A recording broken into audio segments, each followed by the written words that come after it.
up, Pom-Pom? Just got a message from the Xianzhou La Fu. Looks like it'll conflict with our original schedule.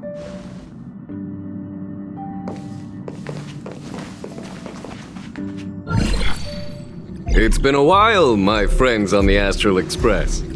How's your trailblazing expedition going? Soon, the Xianzhou Luofu will be holding the Luminary Wardance. Those who have aided the Luofu in overcoming the crisis are cherished allies of the Xianzhou. Thus, on behalf of the Seat of Divine Foresight, I'm extending an invitation to attend the ceremony. Your presence would be greatly appreciated. Well, things aren't getting lively.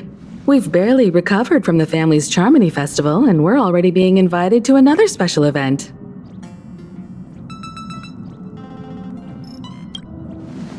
Why not think about it this way? Our trailblazing expeditions are turning into blast expeditions, where we eat, drink, and play wherever we go. Blast? Expedition? Yeah! Wherever we go, we eat, play, and have a blast! So we should leave March behind to take care of the Express? Hey! That's not what I meant! I'm all for some fun! I just hope there won't be any surprise party crashers, like Friday or Saturday.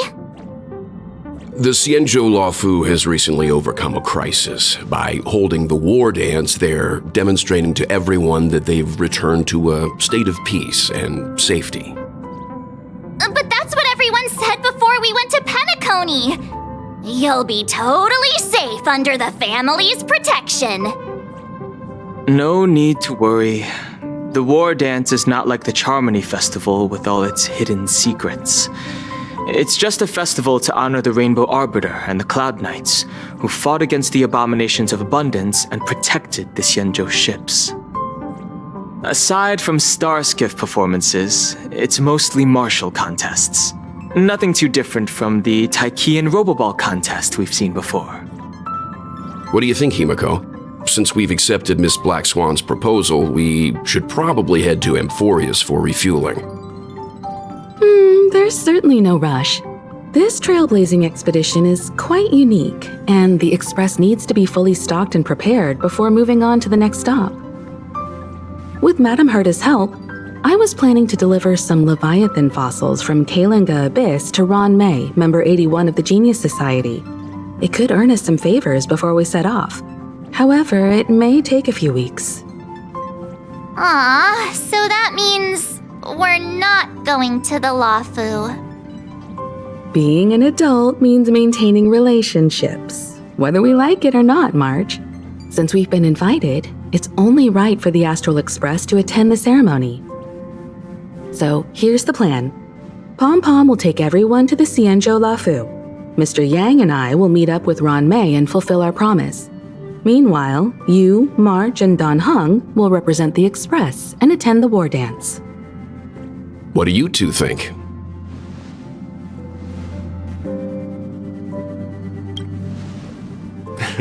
I don't hear any objections. Now that everyone's on board with the plan, it's time to warp to the Xianzhou Luofu.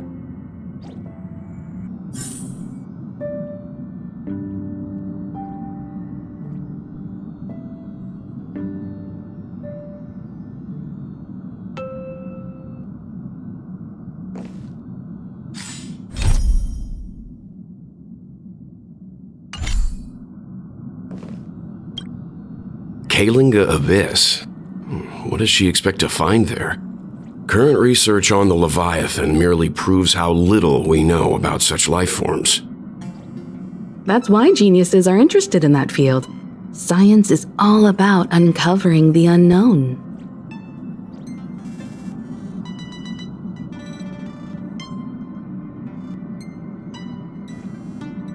Don't miss us too much. If I stumble upon some cool Leviathan fossils, I'll bring a few back as souvenirs for you.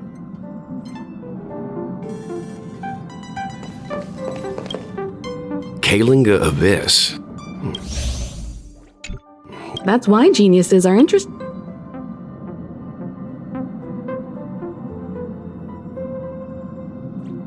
Don't miss us too much.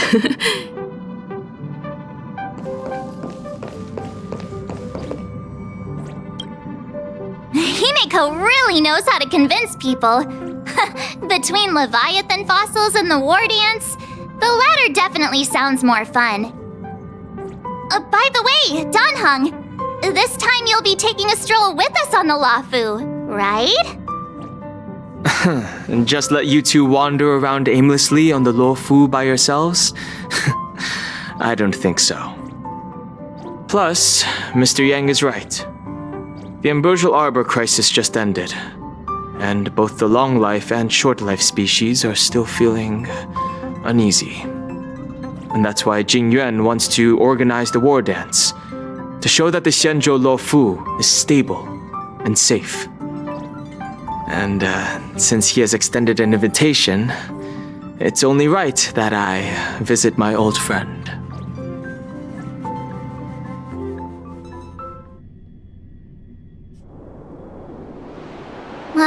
Coming back to this place brings back so many memories, you know?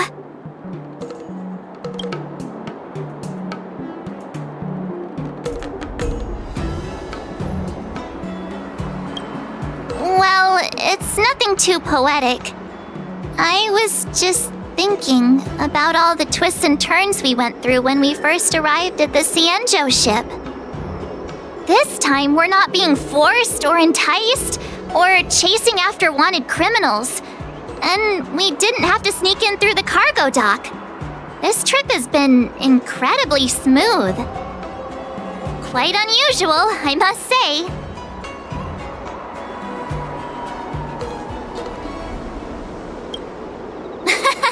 I'm just hoping for the best. You're the one jinxing us.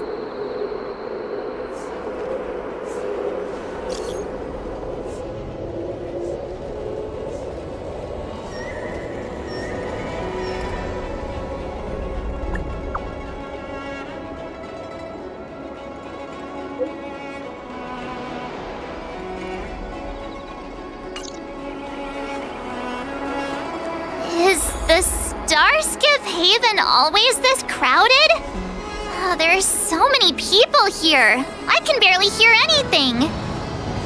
Yanqing said General Jing Yuan sent him to welcome us. But where is he? Let's wait for him in front of the loom. It's the most prominent landmark on the dock.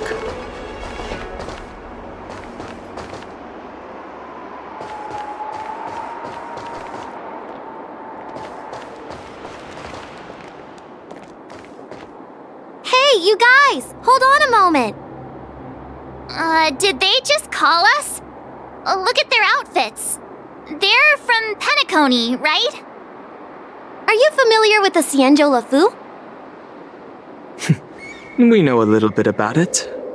What do you need? We are from Penacony. Maybe you've heard of it. We came to this ship to gather interesting materials for making dream bubbles. Oh, we just left there. Oh, talk about coincidence. That's great. Do you know any must-see attractions on the Luofu?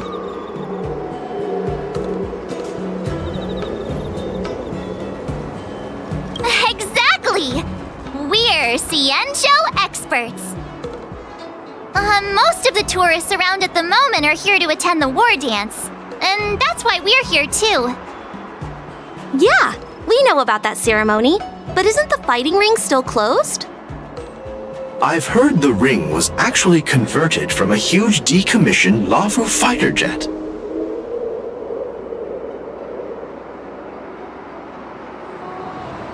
No doubt about it. It's a massive fighter jet. It's got to be larger than a civilian starskiff. But for now, all we can do is wait until the Wardance starts in a few weeks before we can board it. We've still got work to do, so we can't just sit around waiting for it to start. That's why we're asking you about some must-see attractions. We're looking for unique experiences that you won't find on Penacony. Our clients love these kinds of dream bubbles the most. You're the expert here. Give them some suggestions.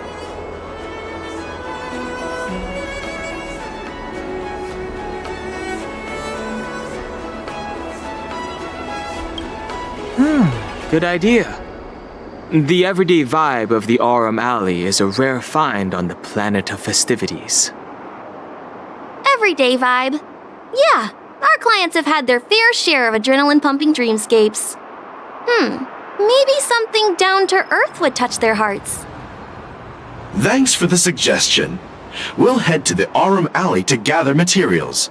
Maybe we'll run into each other there in a couple of days. Look, Yanqing's here. Really? Let's go catch up with him.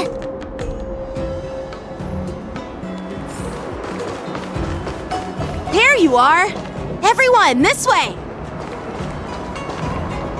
An ancient game to make your brain feel brand new. Celestial Jade.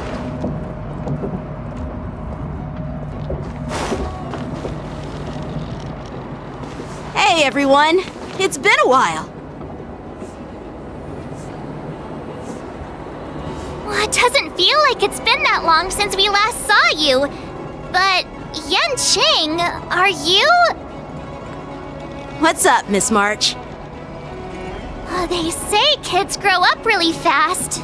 Yanqing, are you a little bit taller than before?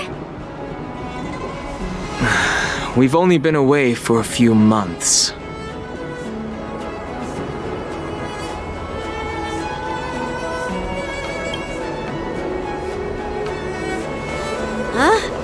What are you doing?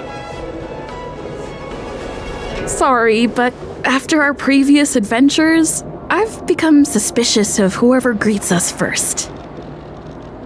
Do you have to be suspicious around me too? You know, the last time we came to the Xianzhou, the first person who greeted us was... I get it. Better safe than sorry. Seriously, I've never seen the Luofu so lively before.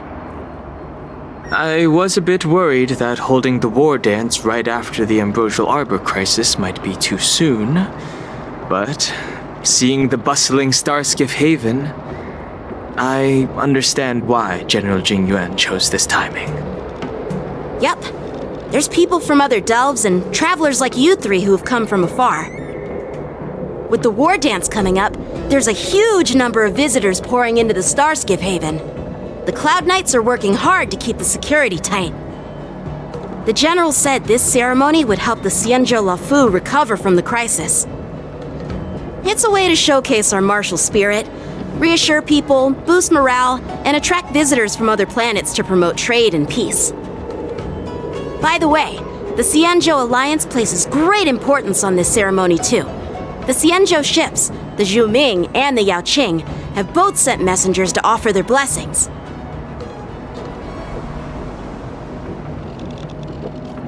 Yeah, I wonder if you've heard of it. It's known as the Star Forge, and it's responsible for providing more than half of the Cloud Knights' armaments. The Xianzhou Zhuming boasts skilled craftsmasters, and General Huaiyan is a top-notch craftsman himself. If only I could get a sword forged by him, I'd be on Cloud 9. By the way, Yanqing, where are we headed next?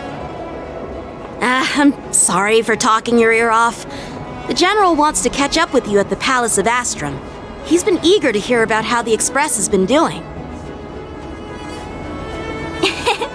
It's funny how he tries to act all mature, but whenever it comes to something he's interested in, you can really see his childish side.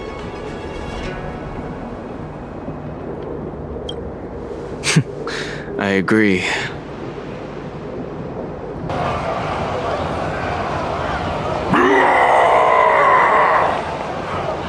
All units, assemble quickly! Get ready to protect the crowd! I just mentioned security, and now all of a sudden something's gone wrong. Excuse me, I need to go check out the situation.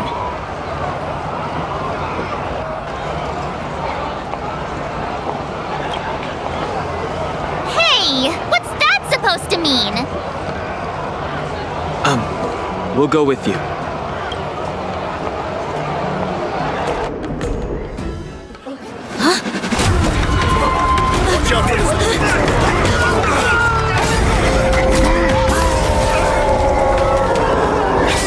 Protect the civilians. I'll deal with him.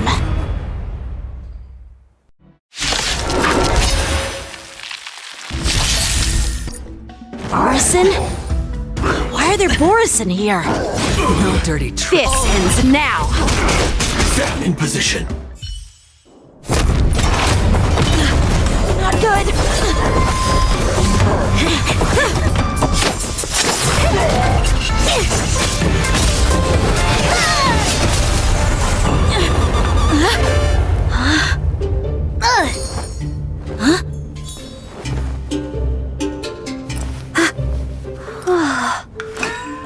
Thanks for the help.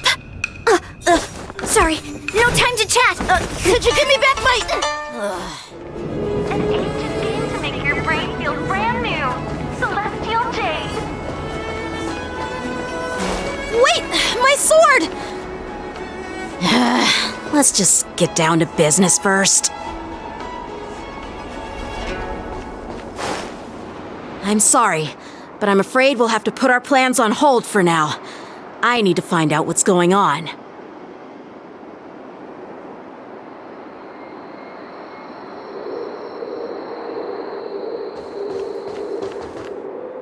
While we appreciate your rescue, my Xianzhou friends, don't you think it's a bit too much to detain us and our cargo?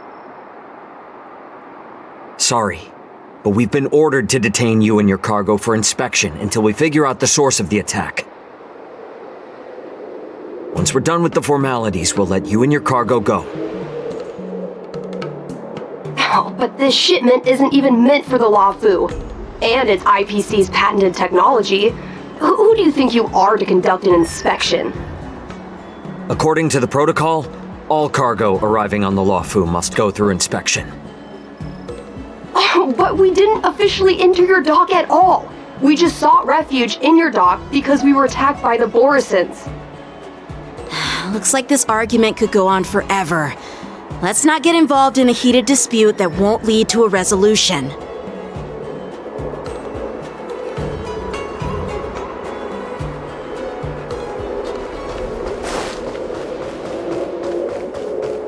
An ancient game to make your brain feel brand new. Celestial Jade.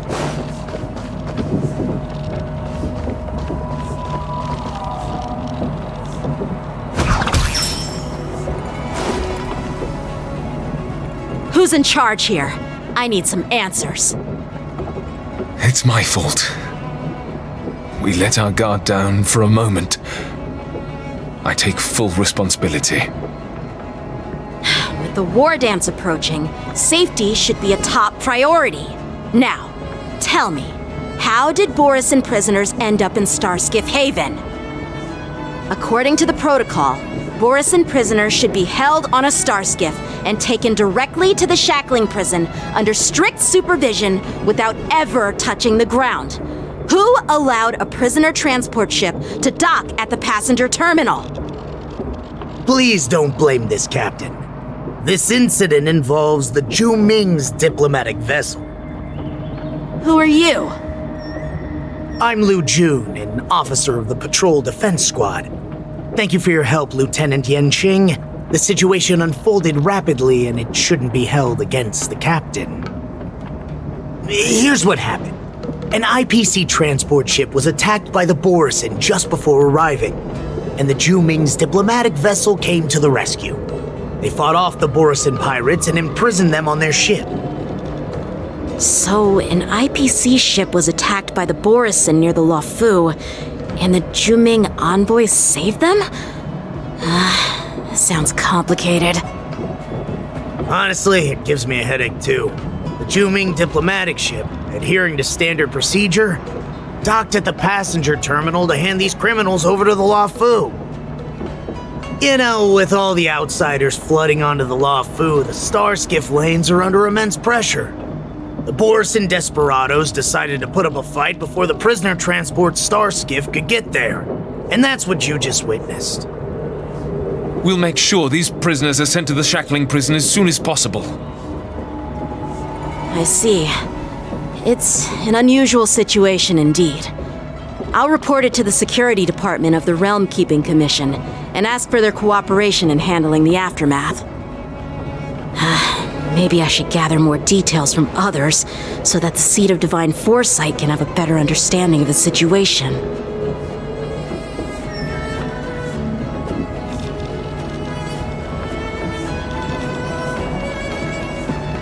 Oh, you look much maturer now, Yanqing. Please don't tease me, Miss March. The situation on the Xianzhou before the war dance is like a calm lake that can be disturbed by even the smallest pebble, capable of generating far-reaching ripples with even the slightest disturbance. What are those people? I mean, those monsters we just dealt with?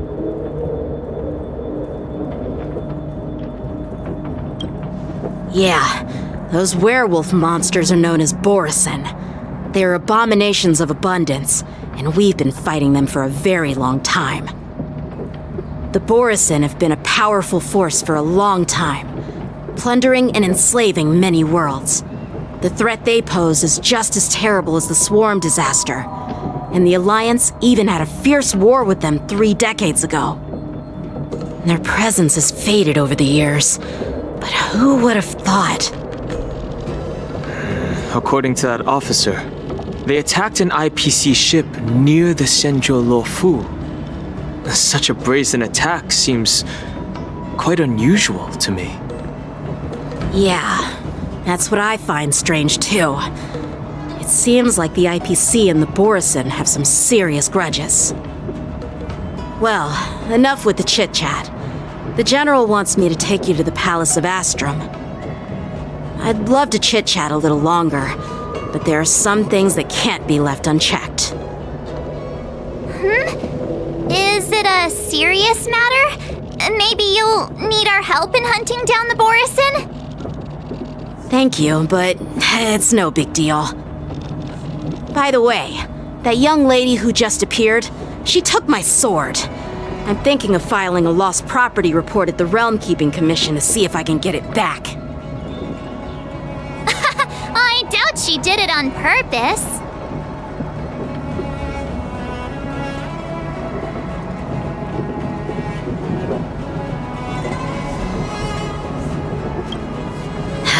Don't remind me. I just zoned out for a moment, that's all. All right, let's not keep the General waiting. Don't worry. There aren't many people out there with that kind of talent. It shouldn't be too hard to find her.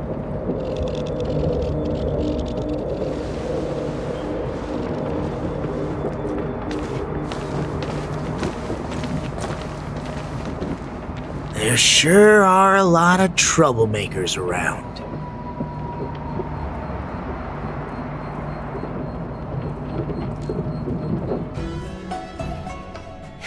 It's been a long journey, Elder Huaiyan. Thank you for your presence. Don't mention it. Thank you for taking the time to welcome me.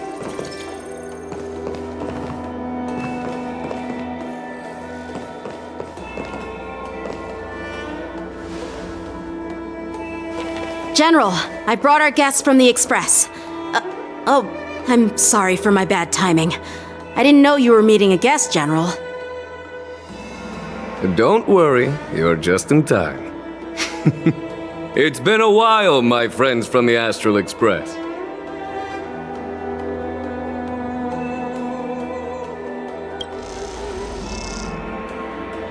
Oh. Well, it's an honor to be in your dreams, my friend. Allow me to introduce you to General Huaiyan. He's the Arbiter General of the Xianzhou Zhuming, known as the Flaming Heart. No need to be so formal. I'm just a tourist here, no different from other tourists who've come to attend the ceremony. Elder Huaiyan is not only one of the Arbiter Generals, but also the furnace master of the Artisanship Commission. Besides his martial skills, he excels in forging various weapons. Such talents are unique, even among the Arbiter Generals. Be it Arbiter General or Furnace Master, these are merely titles given to me long ago. I've retired several times already, but with the current change in circumstances, the Marshal has called me back to duty, and I had no choice but to answer the call. Well, in the end, I'm to blame. Living such a long life naturally brings its share of disapproval. It's an honor to meet you, General Huaiyan. It's my honor to meet you, General Huaiyan.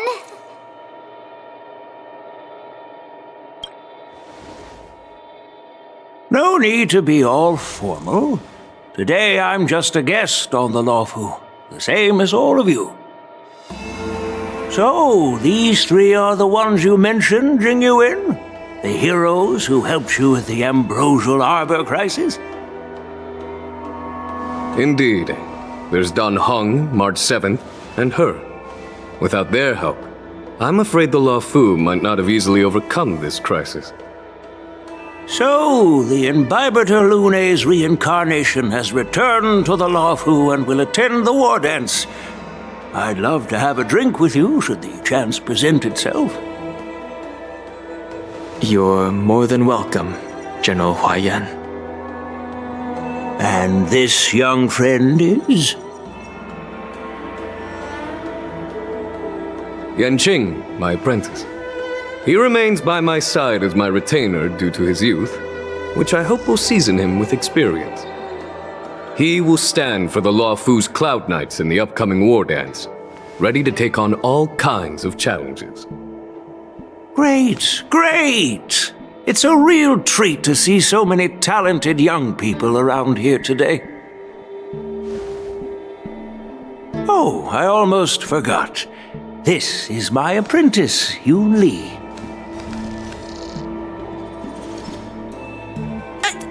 It's you! Oh, it's you. Hello. Oh, you two already know each other? Guess we don't need any introductions then. What a coincidence! I was afraid I'd have trouble finding this girl. Oh?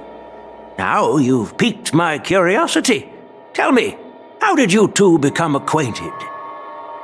She helped me capture the escaped Borisin prisoners at the Starskiff Haven. Allow me to express my gratitude for you. But when you left, you took my flying sword with you. Your flying sword? Oh, so that's why I found a dagger in my bag. Turns out it's yours. Yes, it is. Now that we've met again, I hope... Nope, that won't do. Won't do? You want your sword back, right? Well, you can't just take it back. On the Juming, when you lose your sword on the battlefield, you have to reclaim it on the battlefield. As for this little sword, it was supposed to strike that escaped Borisin prisoner. But unfortunately, its owner's agitated state caused it to fly off like a kite with a broken string, and it missed its target.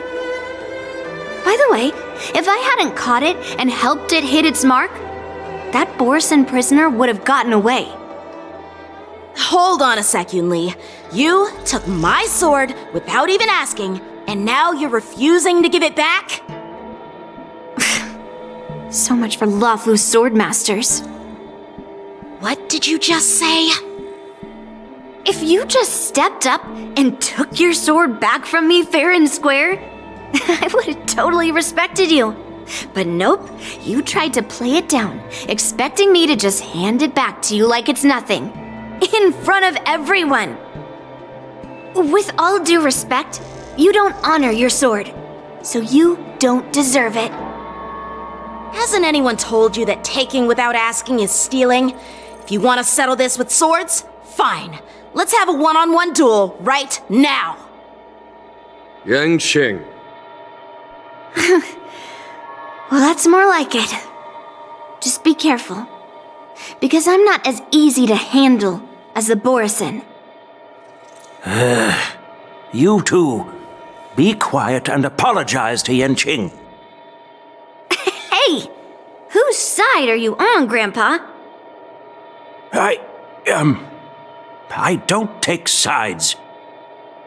It's a small misunderstanding, and an apology would be too much. I've heard about the Zhu Ming's incredible swordplay and craftsmanship, most notably the legendary Flame Wheel Octet. Seeing Miss Yunli, who is among those ranks today, well, I must say she definitely has that fiery edge. Such grandiose names. Some folks love to spin these fancy titles, trying to set the Cloud Knights apart.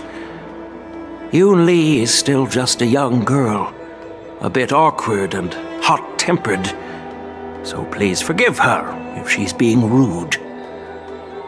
Well, everyone, Elder Huaiyan and I have some business to discuss. For now, Yanqing, why don't you entertain our guests and take Miss Yunli to the inn? I'll find another chance to talk with you all. I'd like to express my gratitude to the Astral Express for helping the Law Fu during the crisis. That's so kind of you. I mean, you've already thanked us so many times. Please forgive me for coming at an inconvenient time. You needn't apologize, General Huaiyan. All right, Yunli. Take this opportunity to clear things up with Yanqing. Yeah. It's better to make friends than enemies. But I won't be heading to the inn just yet. I want to visit Lingsha. She just arrived in the Luofu and could use some help settling in. Yanqing, once you've helped our guests get settled, go to the Artisanship Commission for me. I've heard about the attack and the detainment of the IPC ship. Qingzu sent word that the IPC members are protesting and wish to have their cargo back. See if you can calm them down. Don't get aggressive. Just make it clear that the Xianzhou Law Fu has no intention of violating their rights. I'm on it. This trip is totally worth it. Compared to the Zhuming, the Luofu is so much livelier. But it's a shame the Luofu swordmasters don't seem that great. Glad to meet you too. Are you here to participate in the Wardance?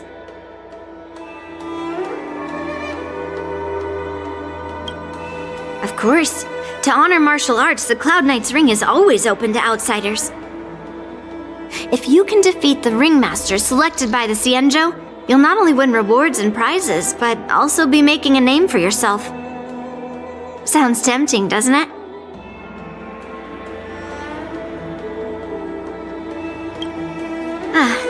That's how outsiders refer to my peers in the Zhuming Cloud Knights and the Artisanship Commission.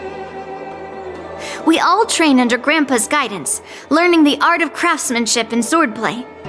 That's how we got that title, I guess. Just don't mention it in front of Grandpa. He always says that empty titles bring pointless challenges and conflicts. We Zhuming swordmasters pride ourselves on the success of the group over the individual. I have some things to do. Besides, little Yanqing doesn't seem too happy about me tagging along.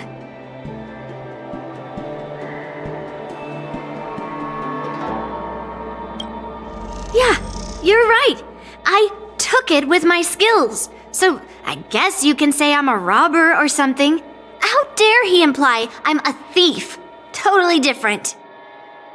Besides, the sword seems scared of its own master.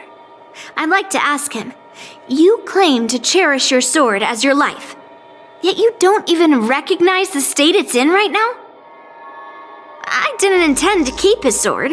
I was planning to take this chance to return it to him. But now, I've changed my mind. I'll give that poor flying sword some proper maintenance. I won't consider returning the sword unless he learns how to say please, hello, thank you, and sorry. So he can forget about it for now.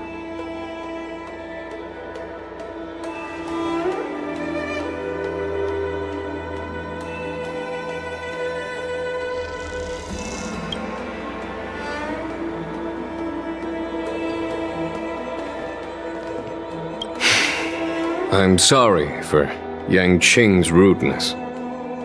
Not at all. Taunted by Yunli like that, even a training dummy would be angry. You've taught your apprentice well. If it were me in my younger days, I'm afraid I'd have drawn my sword and fought. Yanqing can understand your concerns. On the other hand, Yunli is still a naive girl who's only interested in swordplay.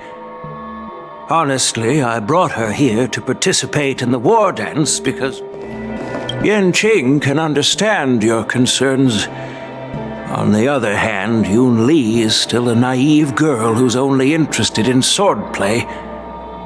Honestly, I brought her here to participate in the Wardance because I want to broaden her horizons.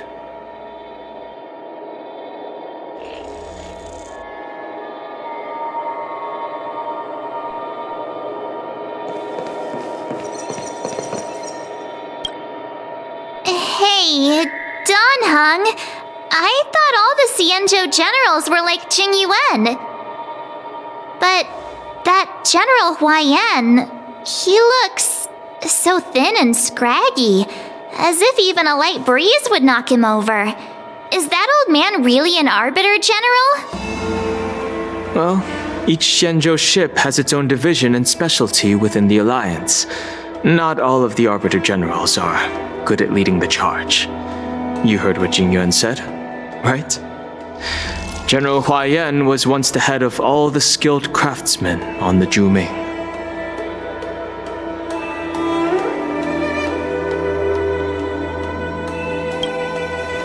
Don't you find it strange?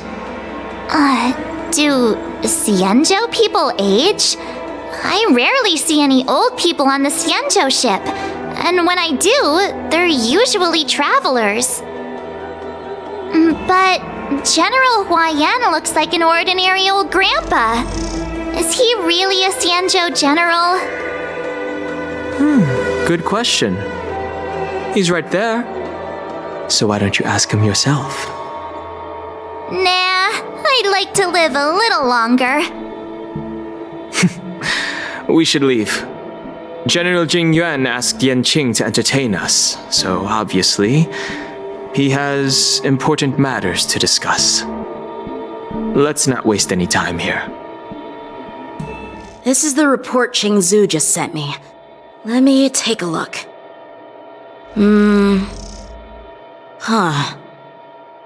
Looks like the general has given me a tough challenge. He wants me to try and help put the IPC's mind at ease. Well, it's not exactly a test. As Cloud Knight officers, we not only learn the art of war and martial arts, but also occasionally have to handle diplomatic disputes. It's just, talking things out isn't as straightforward as duking it out with weapons on the battlefield. This is especially true when you're up against the IPC, with their non-stop corporate babble. Well, let's not worry about that for now. Shall I take you to the inn?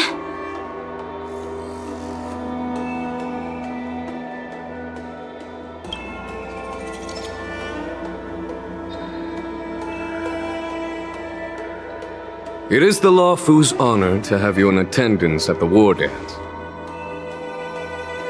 Yet, the fact that a simple martial arts ceremony has attracted esteemed generals from the Zhu Ming and the Yao Qing implies intentions beyond mere spectating. Might there be any specific instructions from the Marshal? You're overthinking it, Jing Yuan. As I said, I'm here to broaden my granddaughter's horizons. I have no ulterior motives. However, I have no clue what the Yaoqing Arbiter General has in mind. Do you remember when you accepted this position? I told you that an Arbiter General's battlefield goes beyond the physical one.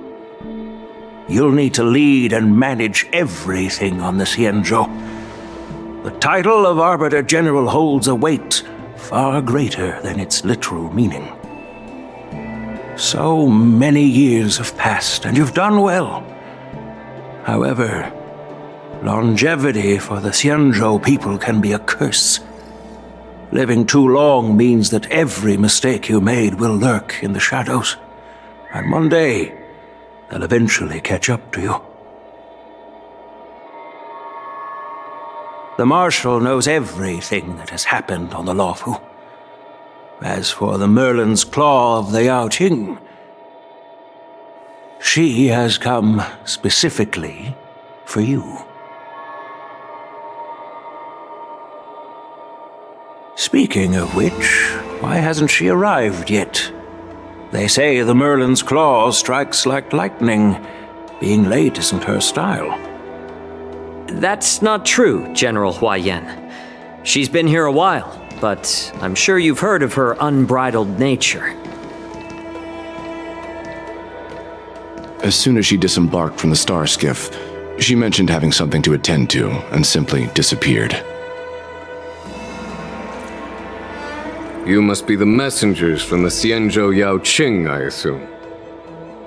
We are Jiaoqiu and Moze, retainers of the Merlin's Claw. It's an honor to meet you in person, Arbiter Generals. Now this is interesting. A guest who doesn't come to visit but sends a message instead. What does she mean? Tell me, what could be more important to her than coming here? Master heard about a spectacular view in Scale Gorge Waterscape. I believe she went there to enjoy it. A spectacular view? Did you hear that, Jing Yuan? This person is being sarcastic. Please do not misunderstand me, General Huaiyan. I was simply stating the truth. Master thought it would be inappropriate to keep you waiting, so she sent us here. Once she's finished with admiring the scenery, she'll personally come and apologize to the both of you.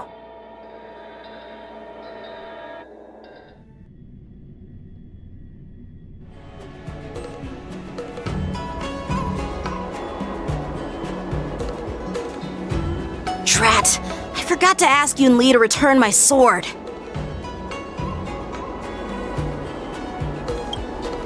No need to bother. The Zhuming envoys won't be leaving the Luofu anytime soon. I'll ask for it later when we meet again. By the way, I don't know if it's just me, but the general seemed a little reserved. Could it be because of Elder Huaiyan's visit? Reserved? Really? Maybe I'm just overthinking things. No, you're not. When I entered the Palace of Astrum, I realized that the messenger from the Xianzhou Zhuming was actually the Arbiter General himself. So, the messenger from the Xianzhou Yaoqing must be the Merlin's Claw herself, I presume. That's right. Well, that's what makes this entire thing so unusual. What's so unusual about it? They simply received an invitation from Jing Yuan, just like the crew, right? The Wardance is just a small festival. And now we have 2 Arbiter Generals from other Xianzhou ships here. I'm afraid they're here for something more. Maybe they've come to hold Jing Yuan accountable for the Ambrosial Arbor crisis? Hold him accountable? Come on, didn't the Luofu fall victim to the disciples of Sanctus Medicus and the Antimatter Legion? Why would they blame the victim? Donshu's rebellion and Ventilia's scheming are merely one side of the story to the other Arbiter Generals of the Alliance. Only a single piece of incontrovertible evidence remains, creating an endless source of potential complications. The Ambrosial Arbor. Yes. It's undeniable that the plague mark, which was subdued by the Xianzhou Luofu, has resurfaced. But was it really a conspiracy instigated by the Antimatter Legion? Or does it indicate a traitorous intent from within the Luofu, implicating Jing Yuan himself? Once the spark of suspicion is kindled, it proves hard to extinguish.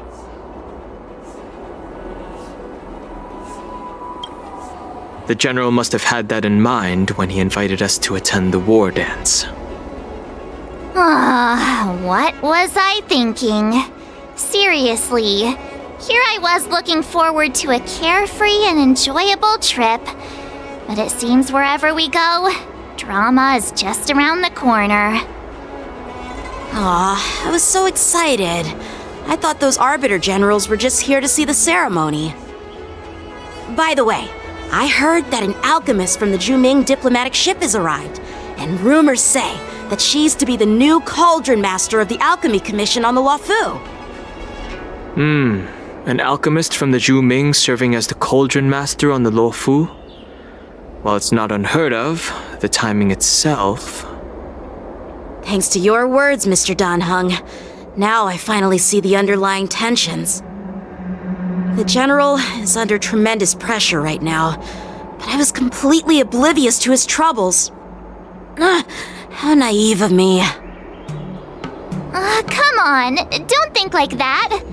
Leave the adult matters to the adults. Even if you wanted to do something for the General, it's not like you can do anything. Did I say something wrong? Again?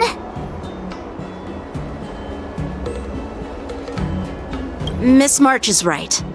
I don't have the skills to share the General's burdens at the moment. Still, I'll do my best to follow his instructions. Let's go. Once I've taken you to your accommodations, I need to go to the Artisanship Commission to handle the IPC's protest. He looks like he has a lot on his mind. We can't just let him go alone. Why don't we accompany you to the Artisanship Commission? This is too much trouble. While I appreciate your kindness, dealing with the IPC's workers could be tricky. I'm afraid this will cause trouble for the Express. No worries. We're pretty experienced in dealing with the IPC. You've heard of the 10 Stone Hearts? We've dealt with quite a few of them, right?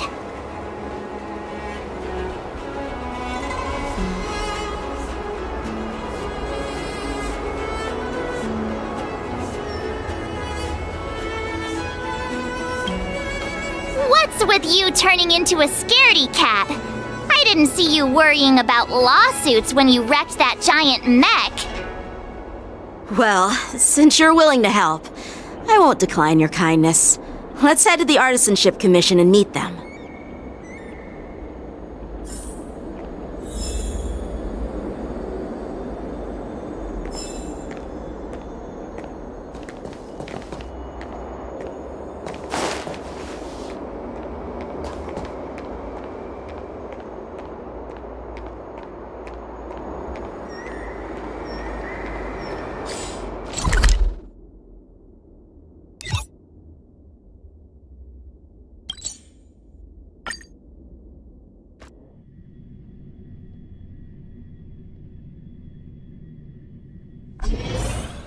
Can I really reason with you Xianzhou people? I think I get it now. In your words, this is called looting a burning house, right? But I am trying to reason with you here.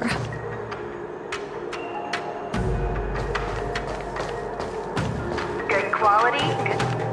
That toxic voice sounds familiar. Haven't I heard it before in Arum Alley? You know what? This isn't my first time dealing with the Skyfaring Commission. I can handle your unreasonable ways. But straight up snatching IPC cargo, isn't that going a bit too far? Just as I've said it many times already. Once we've inspected the cargo and completed the security check, you can be on your way. Is there something wrong with your ears, or is it just your brain? I'm hearing you loud and clear. I'm thinking clear. And my answer is crystal clear. Not a chance. Keep detaining my cargo and I'll file a complaint directly with your general.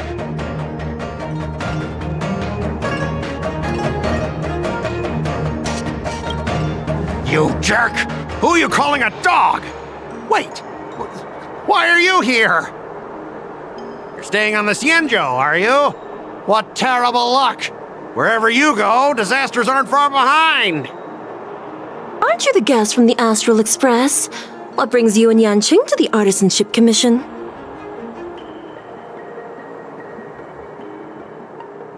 Trouble caused by the IPC? I'd say it's caused by the Skyfaring Commission! Looks like you've met this IPC worker before. I'm not sure if that's a good or a bad thing. I was sent here to deal with the IPC protest, Miss Shikui. What's going on here? As you know, this IPC transport ship was attacked by the Borisin and rescued by the Zhuming's diplomatic ship. Then the Cloud Knights were instructed to bring it back to the dock for repairs and inspections. And this is Mr. Skott, the person in charge of this transport ship.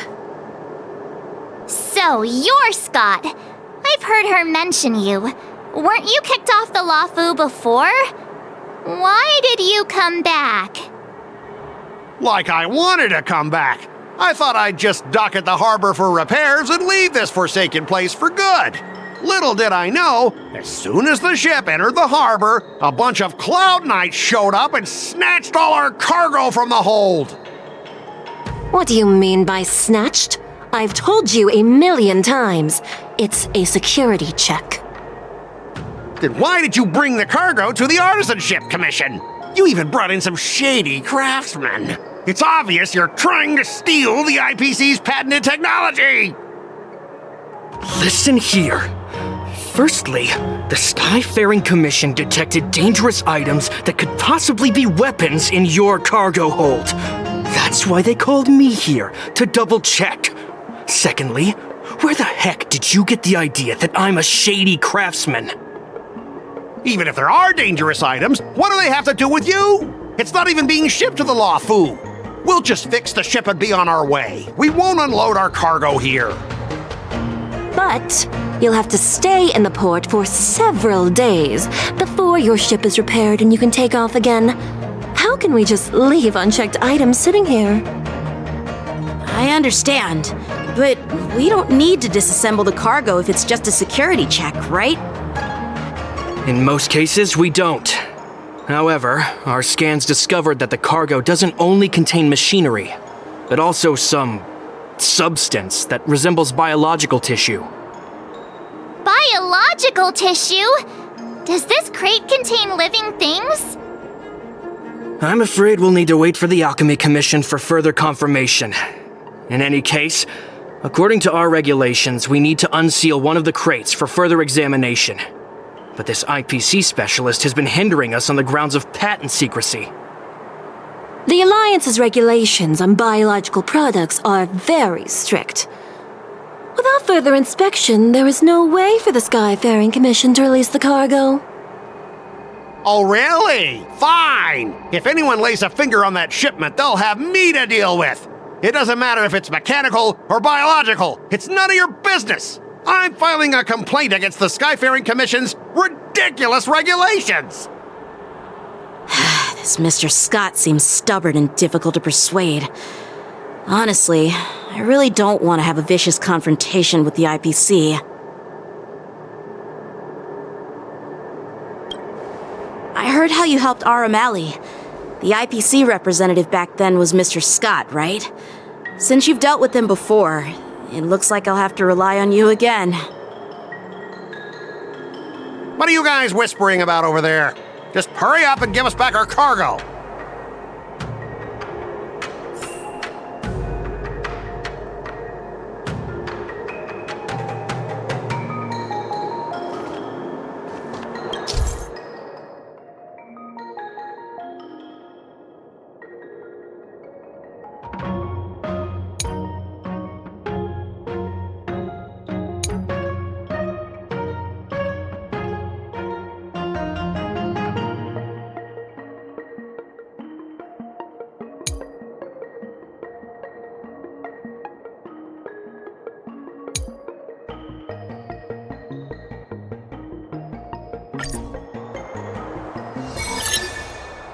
As I recall, this guy won't listen to reason and can only be persuaded with intimidation. But he does seem to follow rules to some extent. Let's use that against him. Speaking of regulations, we have our own laws and regulations too. According to Article 4 of the Xianzhou Alliance IPC Trade Consensus, the Alliance and IPC shall never infringe on each other's intellectual property rights.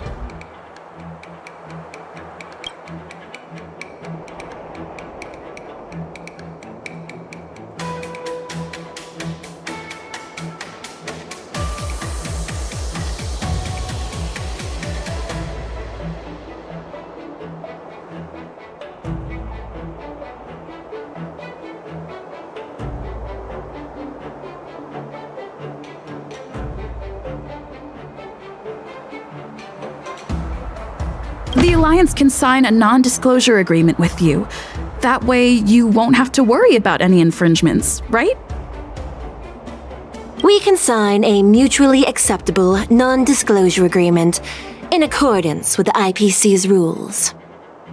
Well, that makes sense, but how can we trust you to honor the terms? Even if we set aside the secrecy of intellectual property, these prototypes built by the Intelligentsia Guild are incredibly valuable, beyond your wildest imagination. If anything goes wrong, you won't be able to pay for it even with your lives.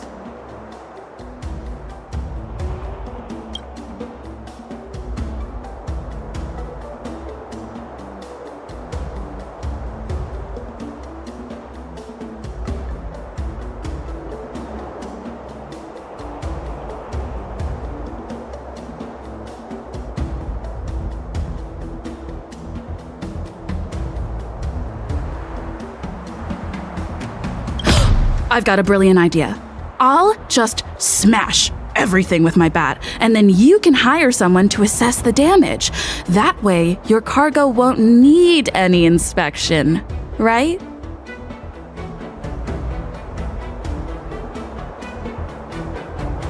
Calm down. The General wants us to handle this peacefully.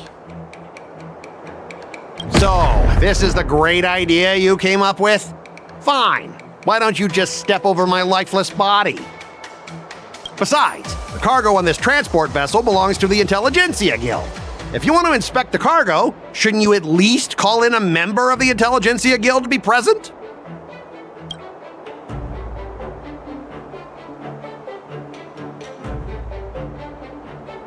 Since the Intelligentsia Guild entrusted the cargo to the IPC for transportation, it's the IPC's responsibility to ensure its safety, right? Why would you need a member of the Intelligentsia Guild to be present? Let me tell you something. As stated in Article 17 of the IPC's Building Material Logistics Department Transport Agreement Law, subsequent to the dispatch of goods and during their transit, all risks, save for those pertaining to the transportation safety, shall be the sole liability of the consignor. Well, we only protect the integrity of the goods and prevent anyone with ill intentions from getting their hands on them, for example. As for whether the cargo itself poses a security threat to the destination, that's not our responsibility. It appears we have reached an area beyond your expertise, doesn't it? The complexity of legal studies are indeed challenging. We both need to follow the regulations, because that's how the IPC and the Xianzhou operate, right? As an IPC worker, I have to abide by its regulations. If I make an exception and allow you to inspect the cargo, it'll spell disaster for me.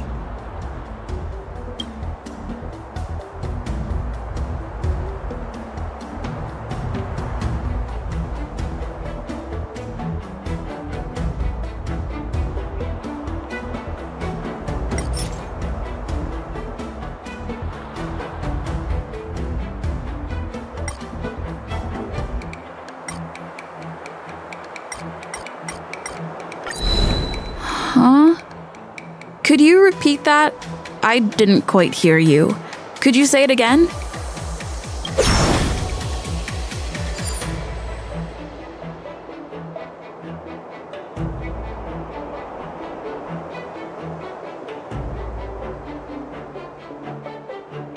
According to the principle of territoriality, since your vessel is stranded on the Xianzhou, the Skyfaring Commission has the right to inspect it.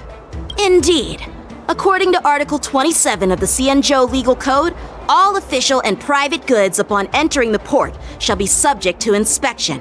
Failure to submit to such inspection shall be deemed equivalent to the possession of unlawful items and shall be subject to legal ramifications. Huh? My synesthesia beacon must not be working, because I have no idea what you just said. Simply put, if you insist on hindering the inspection, we'll have to treat the cargo as unlawful items and confiscate it. Confiscate it? How can you Xianzhou people be so unreasonable? If this were pure point, and incoming cargo posed a safety risk, the IPC would take it in for containment and disposal, correct? That's true, but the IPC sometimes makes exceptions. For example, they've always given special terms to Xianzhou vessels. We both need to follow the regulations, because that's how the IPC and the Xianzhou operate, right? As an IPC worker, I have to abide by its regulations. If I make an exception and allow you to inspect the cargo, it'll spell disaster for me.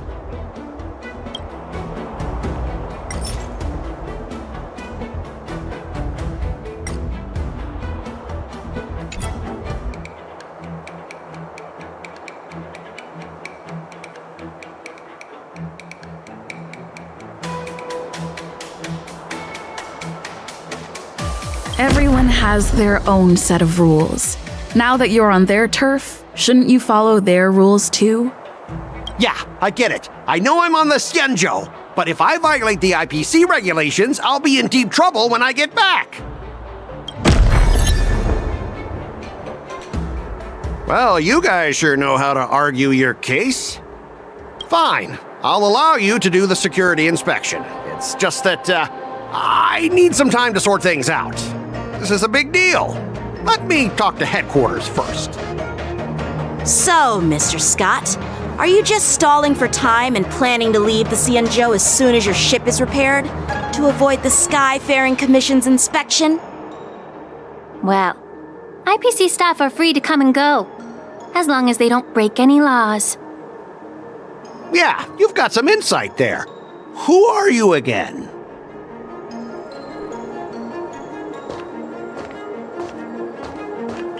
Allow me to introduce myself. I'm Lingsha, Cauldron Master and head of the Alchemy Commission on the Luofu. Could she be? Yeah, she's the new Cauldron Master assigned here from the Xianzhou Zhuming. I received a report from the Artisanship Commission about cargo containing samples of unknown organisms. It said they needed help from the Alchemy Commission. I had nothing better to do, so I came myself. It's fine, Mr. Skott. If you really don't want your cargo to be inspected, it doesn't matter. It doesn't matter? How can you say that? Why are you being so nice all of a sudden? Well, since you're not going to check it, I'll take this crate and be on my way. Is that okay with everyone? Yeah, sure. Why should I object? Not only this sample, but all the goods on the transport ship are yours to keep. Like I said, we won't inspect them. Wait a minute!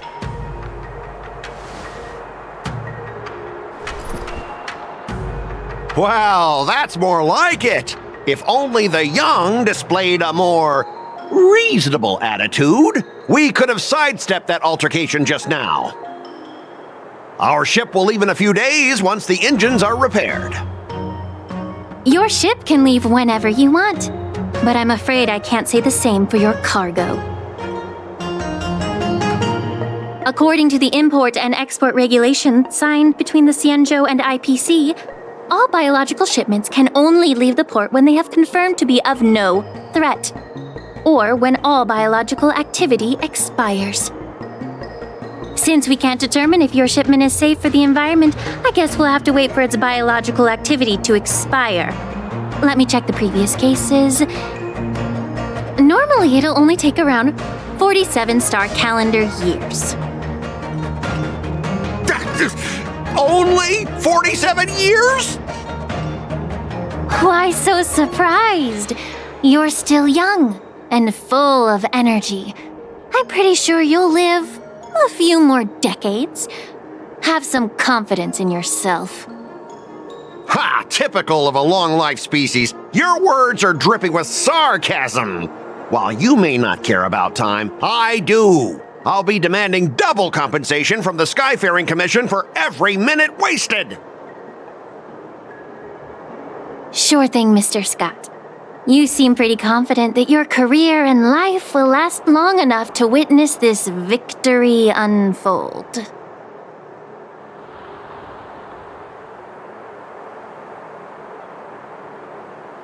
Step aside, guys. Let them do the inspection. But, Mr. Skott... Come on, we're already in enough trouble. Just let them do the security inspection. And if needed, I can always grovel before the Intelligentsia Guild later. I'm just using my head for what it's apparently good for, right?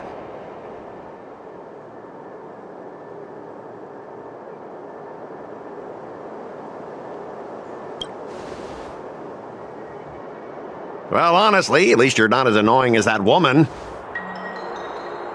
Just get on with the inspection. Don't act all chummy with me now that you've got your way. This lady is really something else.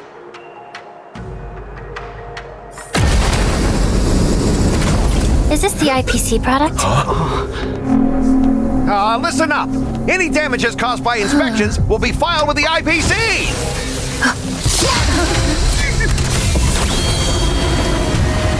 Turn it off.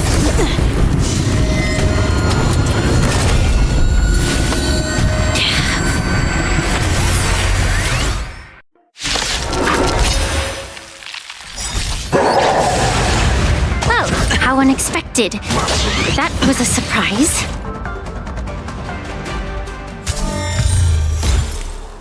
Were you seriously planning to leave this stuff unchecked at the dock for days? That's way too dangerous.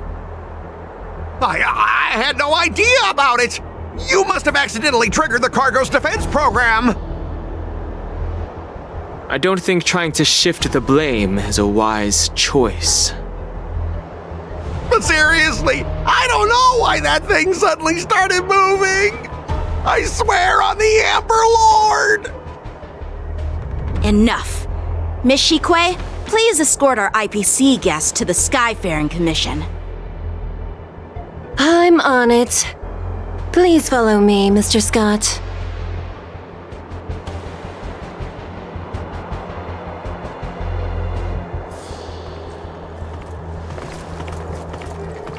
Gentlemen, our preliminary inspection shows that there is indeed hidden biological tissues inside, just like the craftsman feared. I can't even tell if it's ingenium or biological in nature.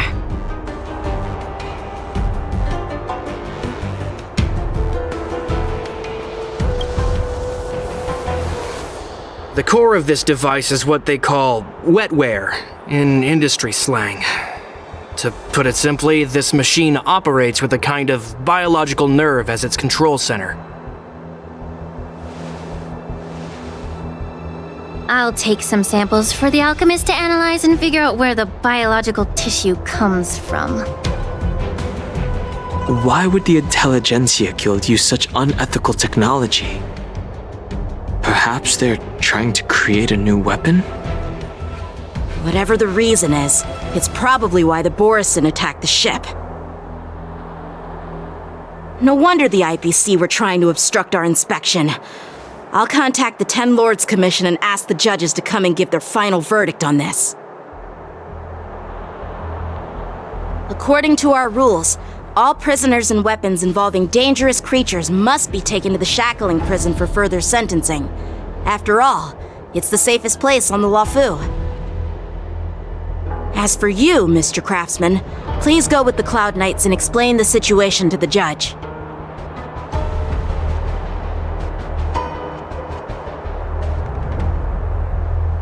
I had a feeling that the IPC members would cause trouble, but I didn't think they'd be this tricky.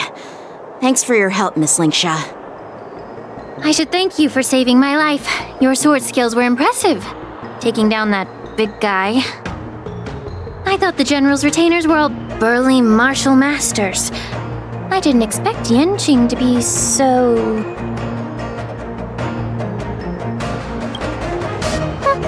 Can't argue with that. As for you, you must be the guests from the Astral Express, right? Saving the Luofu from that crisis. It's so impressive. It wasn't a big deal. Really.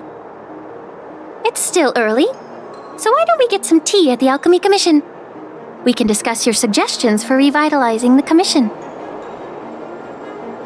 I'd be happy to accept your invitation. And you three are coming too, right?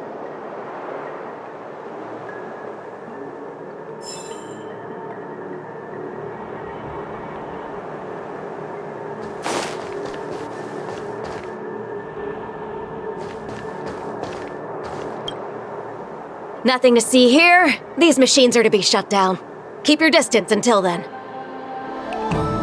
All these years, and the view at the Alchemy Commission hasn't changed a bit.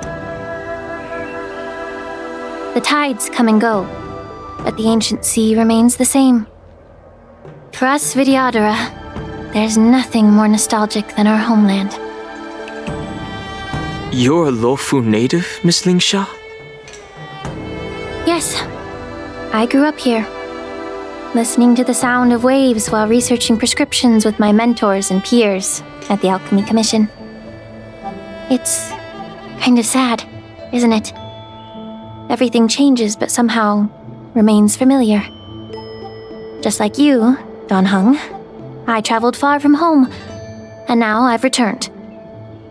Seeing the familiar scenery brings back a hint of nostalgia. The view here would be even better without the ambrosial arbor. Oh, really? I think that towering tree looks pretty impressive. Even if it's impressive, it's a plague mark. The Xianzhou have been fighting abominations for thousands of years. And now that the ambrosial arbor has been reborn, it's only natural for everyone to feel uneasy. Well, once a seed is planted, no matter how long it takes, it'll eventually sprout and bear fruit. In my humble opinion, the rebirth of the ambrosial arbor and the resurgence of the disciples of Sanctus Medicus were inevitable. The seed was already planted when the ancestors of the Xianzhou sought immortality.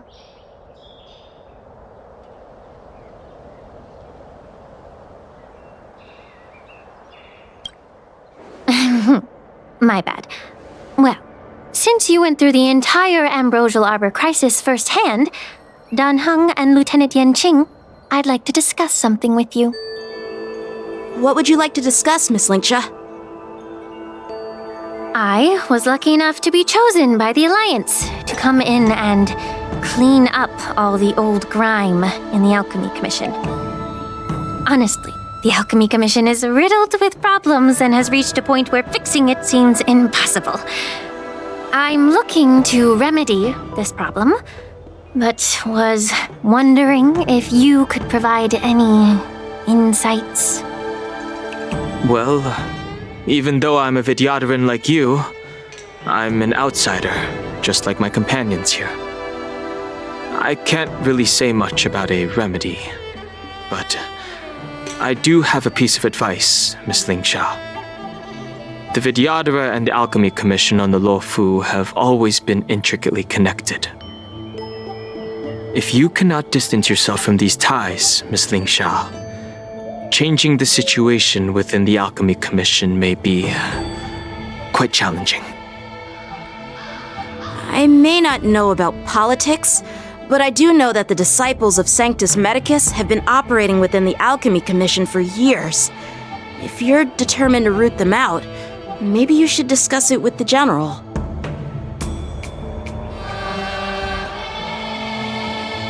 I see. Thank you for your valuable insights. While the Lux Arrow from the Rainbow possesses unparalleled power to sever the ambrosial arbor, it can't sever mortals' desire to prolong their existence.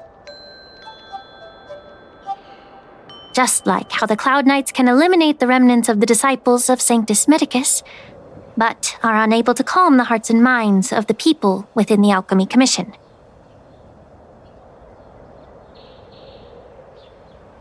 Our Xianzhou forebears knew this well, and that's why they entrusted the duty of guarding the roots of the arbor to the Vidyadhara. However, the Vidyadhara are still only mortal beings. 30 years ago, my mentor served as Alchemy Commission's Cauldron Master. She recognized the emerging undercurrents and sought to cleanse the source of the disturbance. Unfortunately, even though she was skilled in the art of healing, she didn't understand the human heart or how to eliminate the sickness lurking within the depths of the Alchemy Commission. In the end, she was framed and exiled to the Juming. I was also implicated and had to leave the Luofu. And guess who arbitrated the case and handed down the sentence? None other than General Jing Yuan himself. What? You heard it right. The ones responsible for the corruption in the Alchemy Commission are not just the remnants of the disciples of Sanctus Medicus, but even the Divine Foresight himself.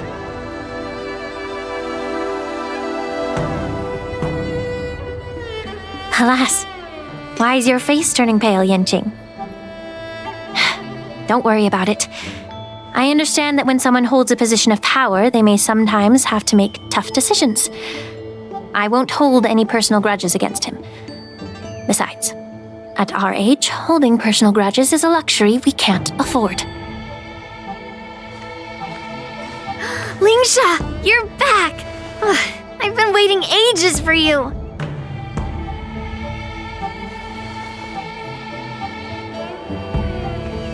Yunli! Why aren't you with your grandpa? What brings you to the Alchemy Commission? Well, let me take this opportunity to introduce you to Yanqing. What a small world. You stole my sword! Give it back! I see.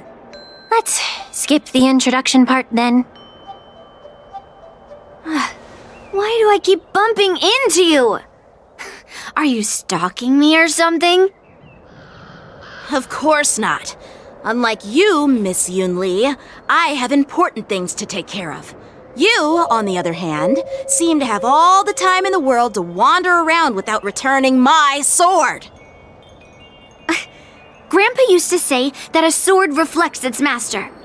I talked to your sword, and it told me that you've been distracted. You hesitate when you should strike, and you struggle to stay calm when your sword is unsheathed.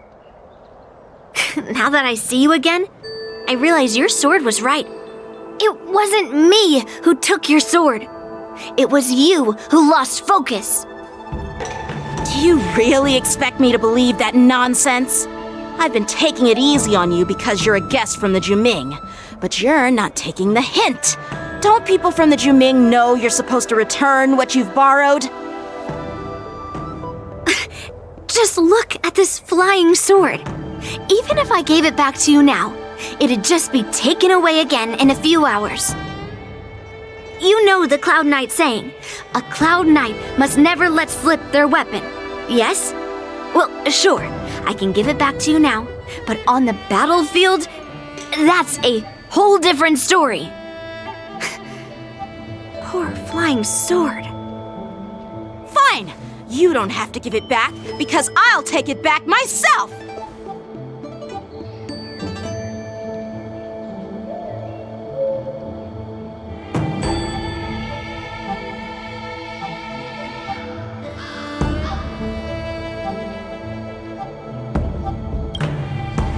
Between these two, who do you think is tougher? Don't get me wrong, I'm just curious. Get ready to separate them. It is my first day at the Alchemy Commission. A brawl is definitely not how I imagined celebrating it. Well, since you don't approve, I won't draw my sword here. I didn't mean it in that way. Since you've already drawn your swords, you'd be disappointed if you didn't get to test one another, right? I've received reports that the delves near the Alchemy Commission are still infested with abominations. Seems like my predecessors left quite a mess. So, if you two want to determine who's better, why not focus on them instead of each other? Clearing out some abominations? Sounds boring. It's the Cloud Knight's duty to eliminate those abominations. You don't have to ask me twice, Miss Lingsha. I'll help you get rid of them. Oh, you think you're the only one who knows how to behave? If Lingsha needs anything, I'll gladly draw my sword and help her out. It's so heartwarming to see both of you being so sweet and caring. So then, shall we get going?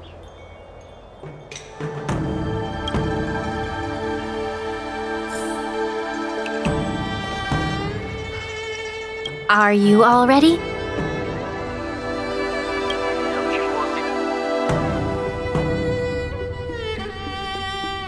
Ever since the disciples of Sanctus Medicus were eradicated, their experimental abominations have been festering here. If you want a contest, I'll be the referee. The one who kills the most abominations within an hour wins. Lingsha, as always, you're still an expert in making unpaid work sound so noble and grand. It's for your own good, little Yunli. While you desire to compete against each other, I don't want to see either of you getting hurt. That's really thoughtful of you, Cauldron Master. So, are you both ready?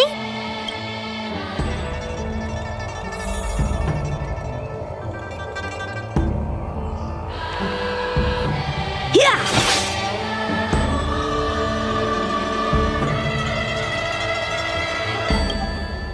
Ugh. Looks like my predecessors left quite a mess. Let me say it again. The one who kills the most abominations within an hour wins. Be careful when you draw your swords, and make sure you don't hurt each other. Can we start now, Lingsha?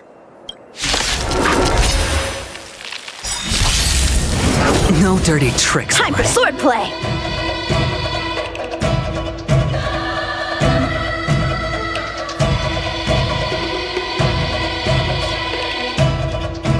The dice have been cast. Bust. Or maybe I'll take it all. Watch your head. Blade and flight!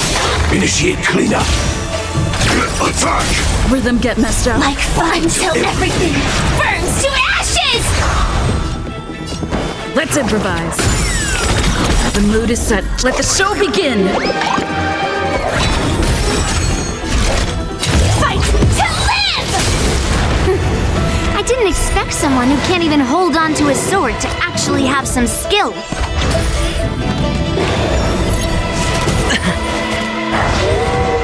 How many can you block? Strike with heart! Through clouds! You've got style with those moves, but you're not striking where it counts. It's such a shame to see you misuse your sword like that. Rhythm get messed up. Still the same old. All in. Fight to live! Hedge your bets. Time for swordplay! Blade and flight!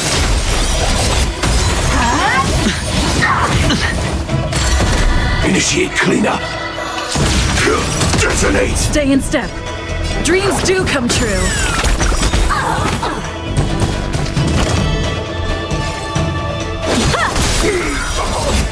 Practice is over. Swords descend! Lead through clouds! Sure, I'll play along. The dice have been cast. Bust. Or maybe I'll take it all! Watch your head! Attack! No dirty tricks, alright? Like fire until everything burns to ashes! Set the seas ablaze!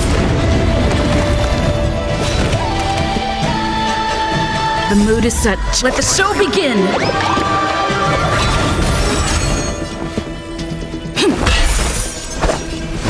Strike with heart! Still the same old. All in!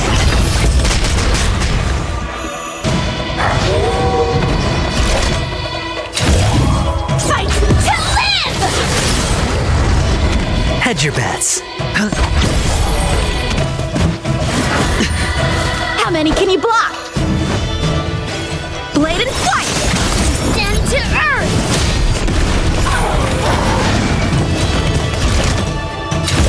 Set the seas ablaze! Rhythm get messed up.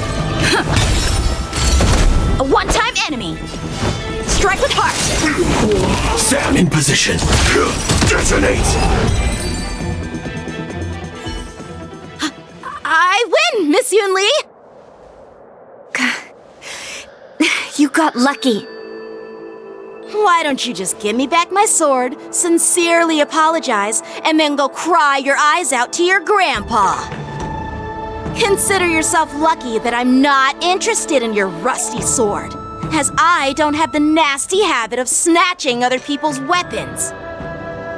All you did was chop down a few monsters. Don't get carried away with yourself. If you think you can just take this sword from my hand, go ahead and try.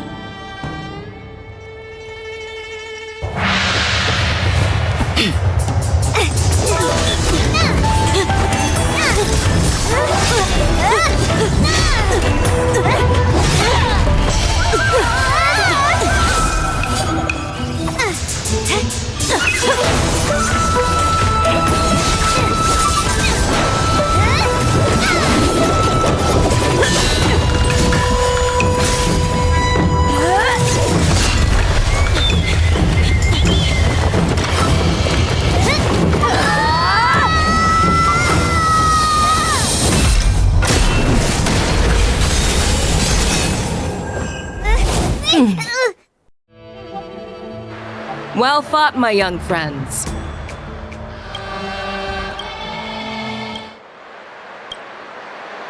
However, both of you have shortcomings. One of you focuses on dodging and weaving, while the other relies on brute strength, trying to take down targets with a single strike. Who are you? Me? I'm just a patient seeking medicine from the Alchemy Commission. A passerby, if you will. I thought I'd see my fill of impressive fights during the war dance. Yet here I am, able to witness a remarkable fight at the Alchemy Commission, of all places. Well, the Luofu is never short of surprises. However, I have a small suggestion for you. Why don't you settle this dispute fair and square in the war dance's ring?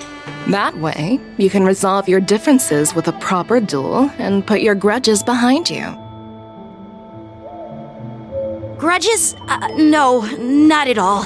Yunli and we were just sparring. Sparring? You summoned your flying swords and she swung her sword with full strength. No grudges between you. I don't believe it. Aha! What brings you here, Lady Feixio? Have you finished your health consultation with the Dragon Lady?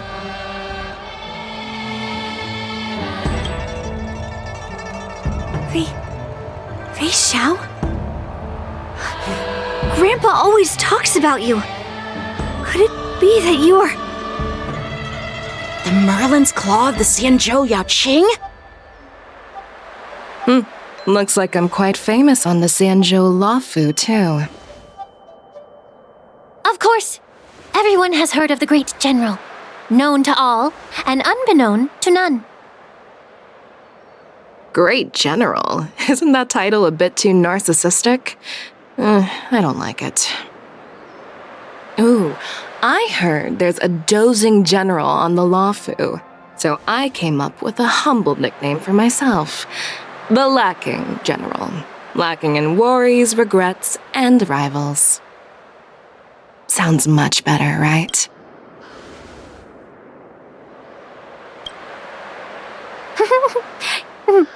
Yeah, that's a befitting title that sounds both humble and impressive. Now that the sparring session is over, Yanqing and Yunli, shouldn't you politely thank General Feixio for her guidance and bury the hatchet? Here's your sword. Keep it safe. Or it might get taken away again. By the way, we haven't settled the score yet. I'll defeat you fair and square next time we fight. This is how she apologizes? Now that I finally got my sword back, I should report to the seat of divine foresight. I'll take my leave, General Feixio.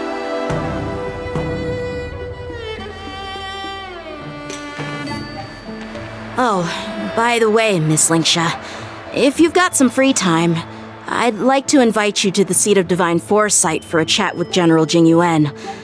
I think there's more to those personal grudges you mentioned earlier.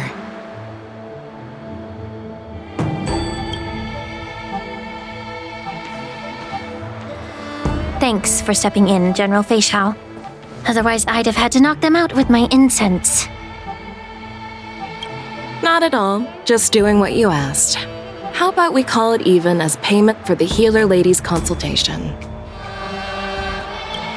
Sorry, but even a general needs to pay their bills. We don't do credit here. And let's not forget, you'd have been waiting decades for a chance to see the Dragon Lady if it weren't for me. Well, you can always send the bill to the seat of divine foresight and say it's for mentoring those kids. After all, it was quite the effort splitting them up. I nearly had to get tough.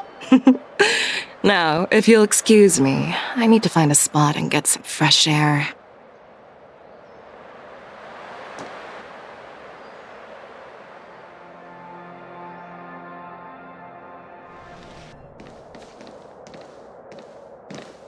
Back already? You've met with Jing Yuan and wandered around for a few hours. So, what do you think? It appears that the Divine Foresight is using this war dance as a show of strength to convince everyone that the Luofu is prospering after the Ambrosial Arbor crisis. But... I know you're going to say but, right? But the influx of people attending the war dance is like a breeding ground for disorder and rumors. One wrong move, and the Luofu could be in a world of chaos. The Cloud Knights on the streets remain vigilant, so at the very least, General Jing Yuan is aware of this. As for other matters, I'm unable to say. I'd prefer to be excused from future meetings with generals. I'm just a military healer. And now all of a sudden I'm thrust onto the center stage having cordial chats with two generals? My work doesn't lend itself to being in the limelight either. Just stop whining. At least you're in one piece, right? Before getting in touch with General Jing Yuan, I wanted to put aside my assumptions and see his momentum. That includes the overall bearing of the Cloud Knights on the street, what people are saying, and how those close to him behave. The might of an army dwells not within its pawns, but within the force of its collective momentum. Recognizing this fact reveals the true measure of power. Thanks for enlightening me, General. A perfectly clear statement turned confusing thanks to your translation. You've made me lose where I was now. Anyway, this is how I operate in battle, so you might as well get used to it. Are you treating General Jing Yuan as your enemy? the longest-serving general of the Xianzhou Luofu. Do you think he'd have only a few enemies? By the way, General, you met the healer lady, yes? Could you show me the medicine she prescribed you? Well, the healer lady couldn't do anything about my condition. She just told me to enjoy some tasty food. So not even the famed healer lady could help? Don't worry. I'll fulfill my promise and find a way to cure you. Actually, I've found some leads. Well, life and death, Jiaoqiu. It's all predetermined. Upon starting my military career, I made a pledge that the rest of my life would be dedicated to being the Xianzhou spearhead, hunting down the abominations of abundance till the end of my days.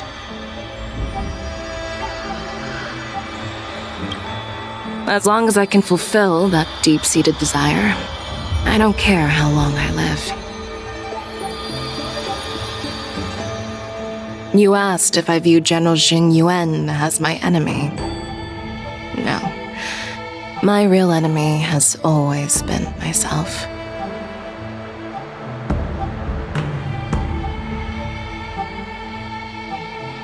Enjoy some tasty food. So, what's for dinner tonight? Jeez. You really know how to read the room, don't you? You guys figure it out for yourselves. I'm due to catch up with an old war friend I've not seen for quite a long time.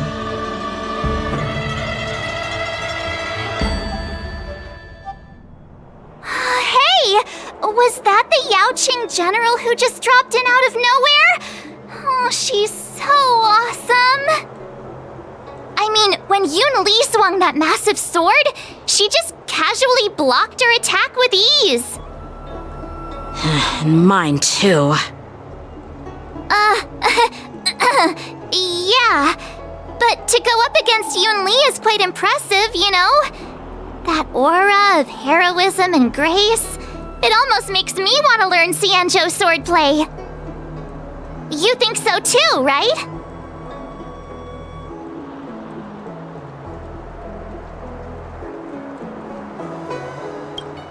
I agree.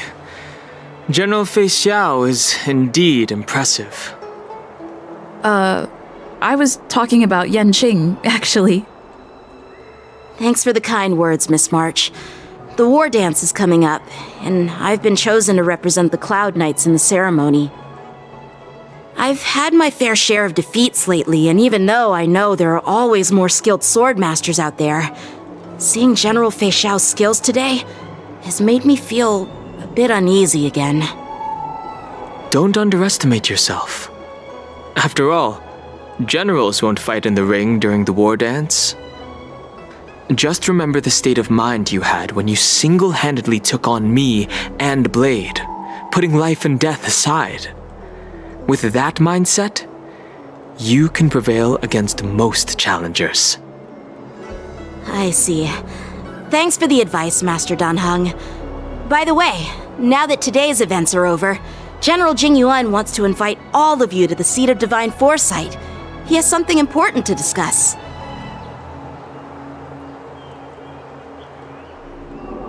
I bet it's about how to deal with the generals from the Yaoqing and the Juming. I really don't want to get caught up in grown-up games so soon. I just hope Generals FeIxiao and Huaiyan can see the truth. We don't need any more chaos on the Luofu before the war dance.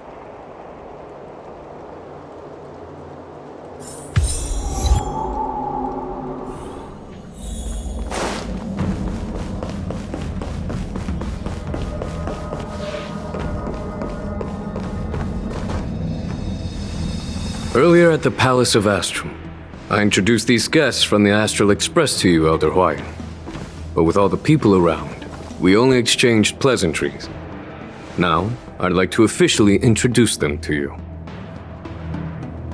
These three braved great dangers, accompanying me to perilous places, defeating the chief culprit Vantilia, and uncovering the conspiracies of the disciples of Sanctus Medicus. If you wish to know more, please, feel free to ask us. Well, I skimmed through the reports about the Arbor's rebirth from the Master Diviner Hu Xuan. She's been summoned to the Yuchui for questioning. There are a lot of doubts within the Alliance about this whole situation. But despite all that, I believe in you. Since you joined the ranks, you have repeatedly achieved remarkable feats.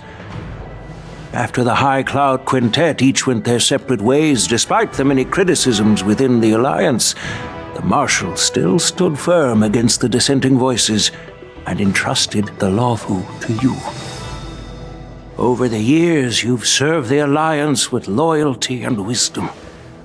You've taken down abominations in Thalassa, rescued the Xianzhou Yuchui from a siege, and destroyed the demonic planet summoned by the denizens of abundance. I still remember those battles vividly. There are fools who doubt your loyalty. They're happy to see the divine foresight fail because it gives them some kind of sick satisfaction. They haven't achieved anything of their own, so they feed off the failures of others. But I've seen enough failures in my time, and I want to believe that your loyalty has never wavered. So, General Feixio of the Yaoqing is the only one investigating the Ambrosial Arbor crisis on behalf of the Alliance? No. I am too. This old man's words always catch me off guard. The Marshal ordered me to come to the Xianzhou Luofu, but the document only says, attend the war dance and listen to Feixiao's questioning.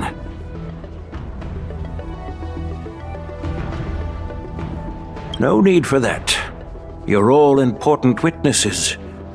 The Marshal is well aware of Jing Yuan's purpose in holding the ceremony, and understands the situation he is facing. She mentioned it because she believes both issues are important. Thanks for your kindness and sincerity, Elder Huaiyan. But is it appropriate to tell everyone here about the Marshal's orders? By introducing the Express's witnesses to me alone, aren't you aiming to discern the intentions behind both my actions and Feixiao's, and whether there's any discord between us? Well, since I'm being open and honest with you, I encourage you young folk to do the same. As for the Ambrosial Arbor crisis, all I need to do is listen. General Feixiao will be the one asking the questions. To be honest, I'm more concerned about the timely start of the war dance. Oh, by the way, I've prepared a gift for the war dance.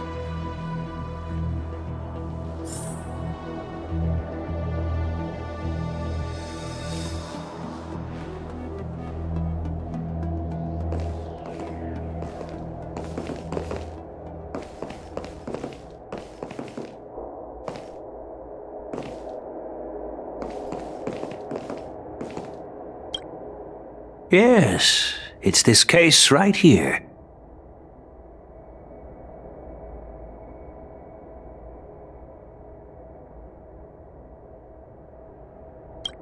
There will be numerous contests and celebrations during the war dance, and the main event will be the Ringmaster's Challenge. The host will dispatch a skilled warrior to take on challengers from all over the cosmos, showcasing the excellent martial arts of the Xianzhou Luofu. When you mentioned that the Astral Express would be attending the ceremony, I thought the High Elder of the Luofu would be the ringmaster. You humor me, Elder Huaiyan. The healer lady is just a young lady who knows nothing about martial arts.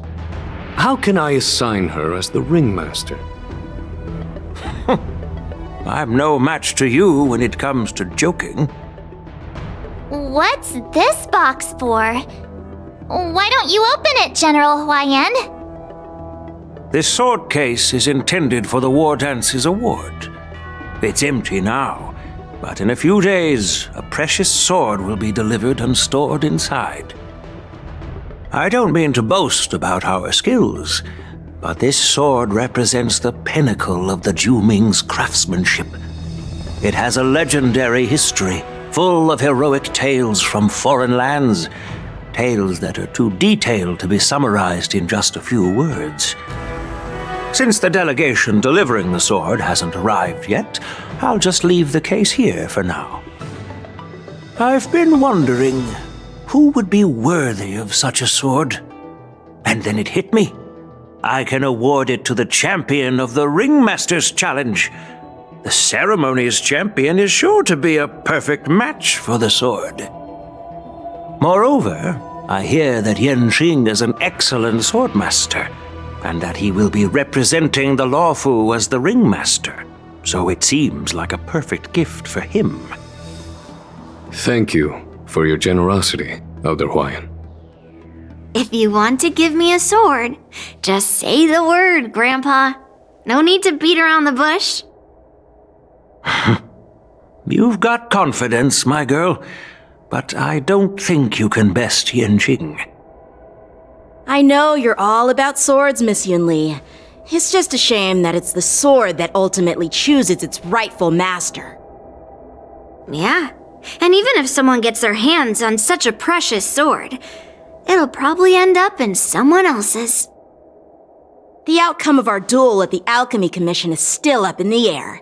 Since you're interested, why don't you represent the Xianzhou Juming and challenge me in the ring? That's exactly what I had in mind.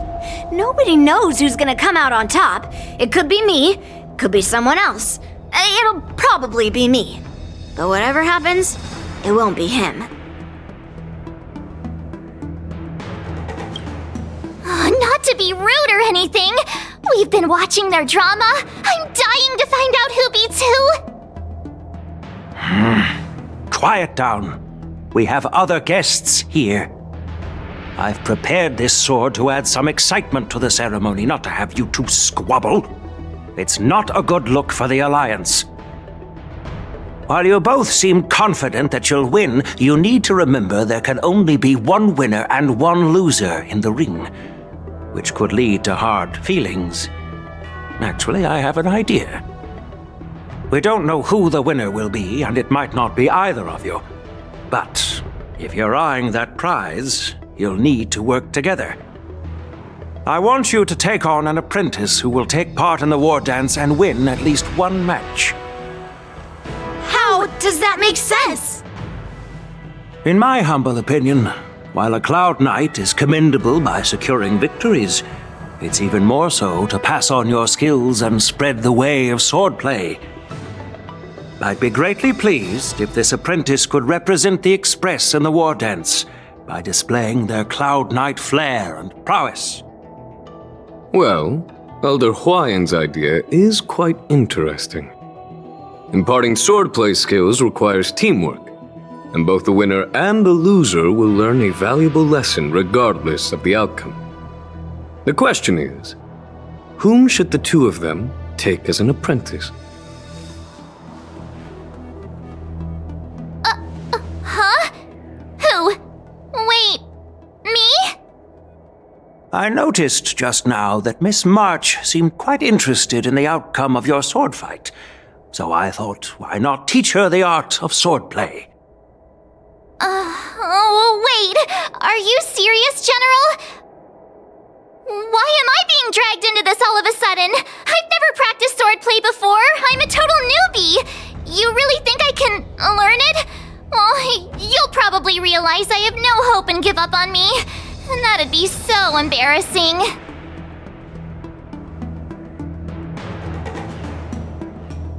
Isn't this a perfect chance for you? I remember you mentioning that you wanted to learn some sword moves. Yeah, I did say that. But this is all happening so quickly, don't you think? Miss March is like a piece of jade in the rough, just waiting to be shaped. The war dance is the perfect opportunity to see what heights she can reach. I appreciate your kind words, General Huaiyan. But won't teaching me swordplay be a waste of Yanqing and Yunli's time? They should be preparing for the ceremony. Plus, I heard that each swordmaster has their own special moves. What if they let something slip while teaching me? If everyone knows each other's tactics, won't that make it hard to catch people off guard during the war dance? That's considerate of you, March 7th. But don't worry. It'll take you at least a decade of hard training before you can even start learning special moves. No need to freak out. A few Juming swordplay tricks will mean you'll be more than equipped. Really? Looks like March's curiosity has been piqued. The whole point is to know each other's moves. Defeating your opponent in just one move? How boring would that be? Plus, what really decides a swordsman's fate isn't some special move. It's the solid fundamentals. So Miss Yunli has already agreed. What do you say, Yanqing? General, I haven't graduated yet. How can I be qualified to teach swordplay to others? So you're admitting your defeat, huh? If you're not even confident to teach, why don't you let me be the ringmaster instead? Yanqing, teaching an apprentice is also a way of honing your own skills and gaining insights. You've been an apprentice for years. It's about time you looked at swordplay from another perspective. I see, General. Then count me in. Now that Yanqing has agreed too, it all comes down to Miss March giving her nod. It's up to you to make the final decision, March.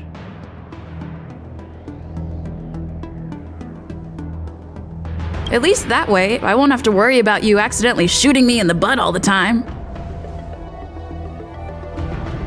Hey, I've never missed my target. Then I'm on board. Thank you for your kindness, General Huaiyan.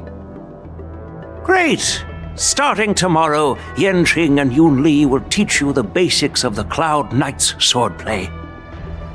Yunli and I will head out and purchase some sword practice equipment for Miss March. Think of it as a little initiation gift. You're too kind. Wait, you're giving me a gift? Shouldn't it be the other way around?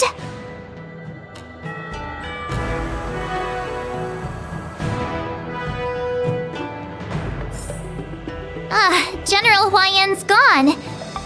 Wait, why does something feel off about what we talked about?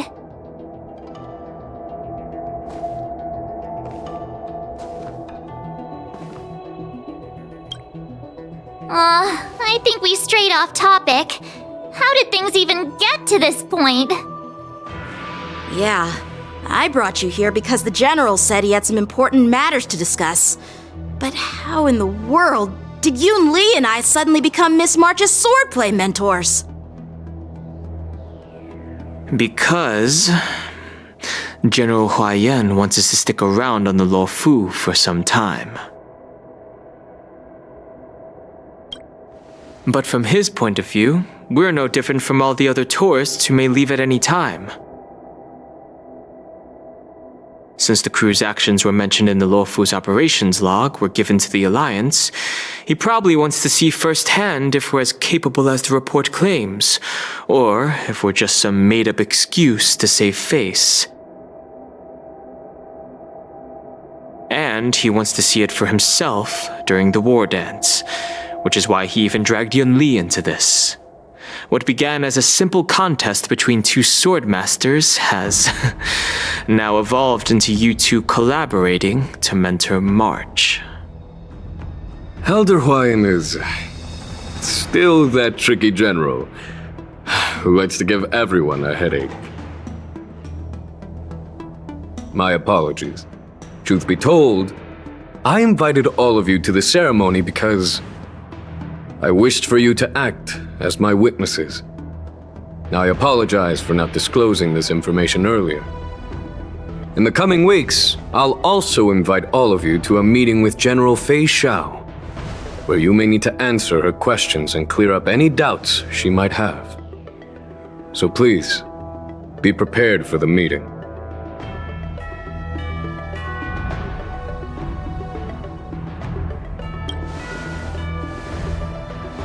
Don't worry, General.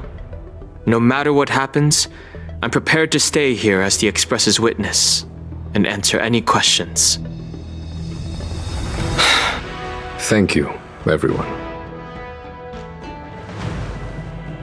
General, I know there isn't much I can do to share your burden, but... As the Lawfu Ringmaster, I won't let anyone defeat me in the war dance. I know.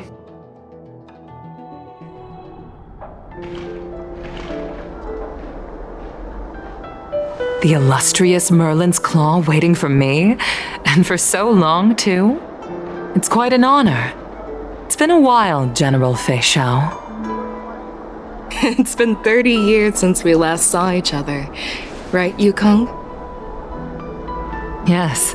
Back then, you were the vanguard of the Yaoqing's Verdant Knights, and I was a pilot of the Lawfu's Rainbow Orbit fleet.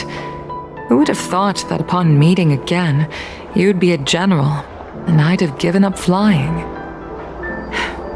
Really does feel like a lifetime ago. Well, I wouldn't say I haven't seen you in 30 years. After all, your great victories are announced through the Yellow Bell resonance system every day. So I'm well aware of your great feats. How's your health holding up? Still stable, I suppose. Do you still remember the medic who saved me in battle? That healer with the odd name and peculiar temperament. What was his name again? Was it Pichu? Or Kachio? Jiaoqiu. He's been my retainer and personal healer, delegated by the Alchemy Commission from the Xianzhou Yaoqing. Over the years, he's dedicated himself to managing my condition. It's thanks to him that I'm still in good health today. Given my background, I'm happy to have made it this far. I'm relieved to know that you're safe and sound. Well then, since you and Elder Huaiyan are here, I imagine you must have received orders from the Marshal?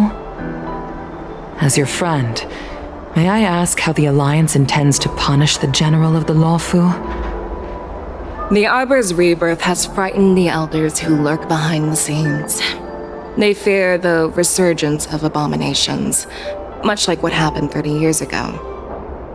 Although the report from the Lawfu explained all the details, we don't know if the Ruin Legion really invaded, or how exactly the Stellar Hunters and the Astral Express became involved. This puzzle has many missing pieces. As you know, the fugitive Jing Liu, who mysteriously disappeared many years ago, has resurfaced. This time, she has brought along an Outworlder and a coffin, claiming to offer the Marshal a method to fight against the Eons. The Lawfu Preceptor has also leveled accusations against Jing Yuan for neglecting the Alliance's principles. She asserts that Jing Yuan enabled the exiled Imbibitor Lunae to re-enter the Lawfu, thereby unlocking the lunarescent depths within Scale Gorge Waterscape, which in turn disrupted the Vidyadhara's dutiful watch over the Ambrosial Arbor. It is for these reasons that I have come here to the Lawfu today. Well, duty calls. Perhaps I shouldn't have mentioned all of this to an uninvolved person, but since we once fought together, I didn't want to keep you in the dark. Perhaps pretending you didn't hear any of this would be for the best. I understand.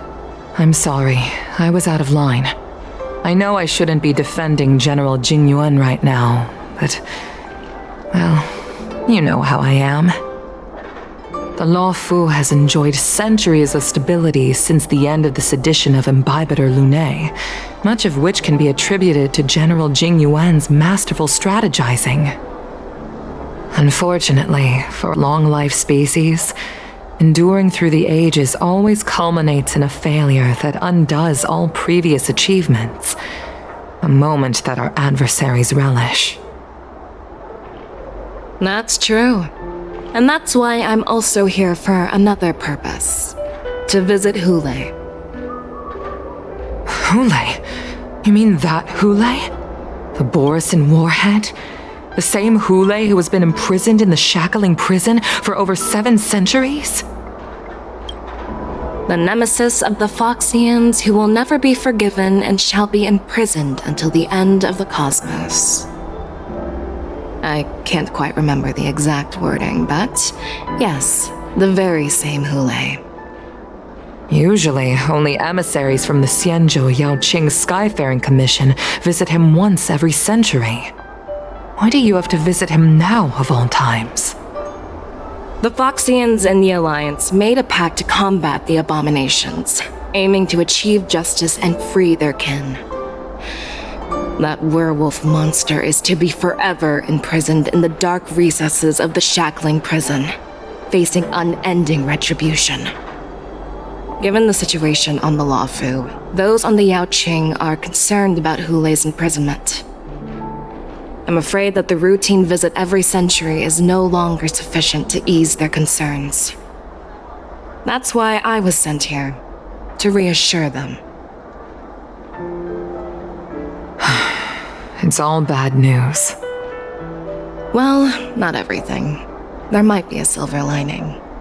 Oh, by the way, I found some clues about the thing you asked for. Tell me more. The Verdant Knights followed the route you mentioned and discovered the wreckage of the Whistling Flame ship. Unfortunately, there were no survivors and no cargo. However, someone had already been on the scene before we arrived. Our people? Or someone from the IPC? No, neither. Yukong, have you heard of a person named RUAN Mei?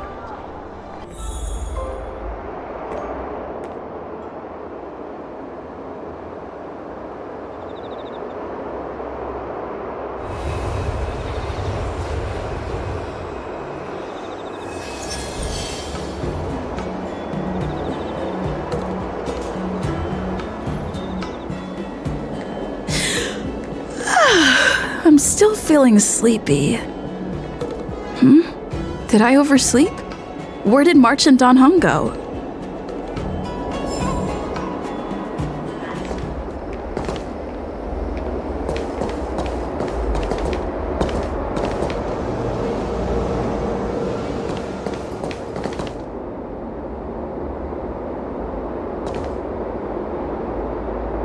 There you are!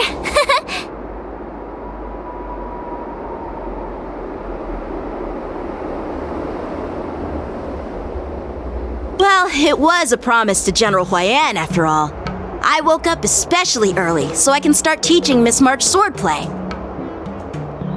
Hey, why are you blushing, Master Yanqing? This is, the first time someone has called me Master. I need to, get used to it. Let me make it clear. Swordplay training is about improving your body, mind, and strength. It's not a casual game you can master overnight. I promised General Huaiyan that I'd teach you Cloud Knight swordplay, so you can participate in the war dance and defeat at least one opponent. I'll do my best, but if you break your master's rules... Fine. A promise is a promise. Since I promised to study hard, I'll do my best starting today. Great! That's the spirit. March is in your hands now, Yanqing. Don't be too easy on her. Dan Heng, do you even have a heart? Did you lose it somewhere? By the way, where's Yunli? I've found a quiet spot in the back garden of the Palace of Astrum for our first lesson together.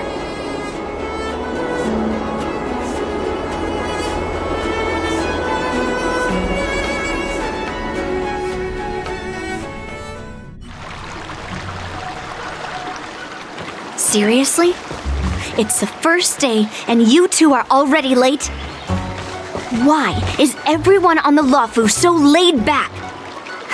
So disappointing. Master Yunli, you're already here. Sorry for keeping you waiting. Oh, wait. Were you trying to teach her in secret? That's sneaky.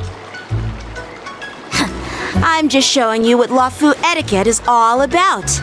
She might be my apprentice, but it's customary for the master to personally escort their apprentice to the place of learning. As the host, I'll be teaching Miss March the essence of Luofu swordplay, after which she'll emerge victorious in the Wardance ring. You won't be complaining about Luofu swordplay then. Stand aside, rookie. Let me show you how we Zhuming swordmasters treat their apprentices. Quickly, over here, Miss March. This is a reverse mentorship gift from me to you. I hope you put it to good use. What's this? Xianzhou clothing? It's so beautiful! Sword practice requires precise movements. This outfit is tailored to fit perfectly and allows for smooth movements. I even added some small accessories. I put a lot of thought into it. You're awesome, Master Yunli! See? See? How can you compete with me? I'll teach March 7th the essence of Zhuming swordplay so she can win the contest with my sword skills. Actually, I've prepared something too. Huh? You have a gift for me too, Master Yanqing? Since you want to learn swordplay, Miss March, you'll need suitable weapons. So, I went out of my way to prepare a pair of swords overnight. Unfortunately, I didn't have time to ask the craftsman to customize the swords for you, but I did my best to choose ones that look nice and are suitable for a beginner. I hope you like them, Miss March.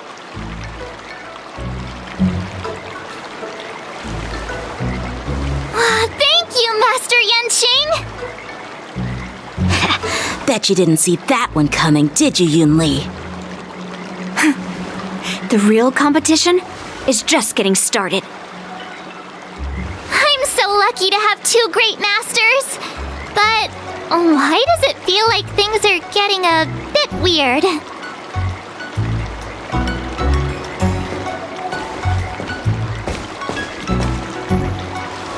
So what do you think, Masters? Does this outfit suit me? Perfect. I chose it carefully.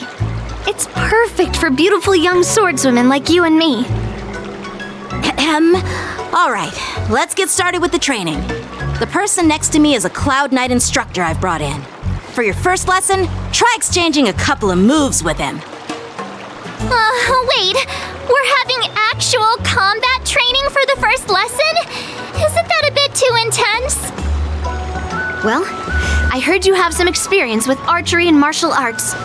The first thing we're going to do is see just how strong your fundamentals are. Come on, step forward and strike with the sword in the most natural way you can think of. It's important for us to grasp your natural movements so we can decide where to start and what you need to learn. If you're ready, let's begin.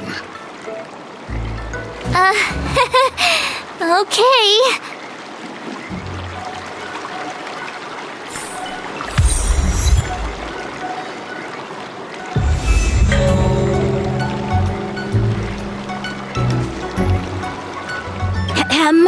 All right, let's get started with the training.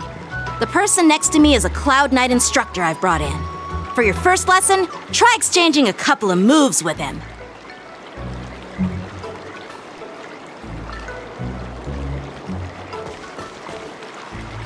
Well, I heard you have some experience with archery and martial arts.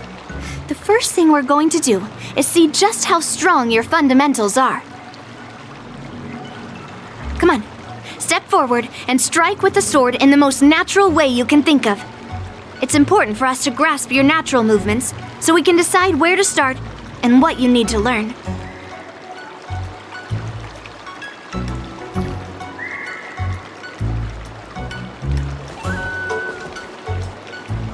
Are you ready?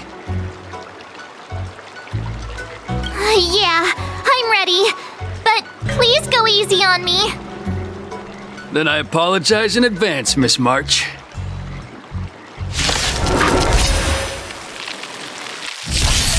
I could take 10 of you.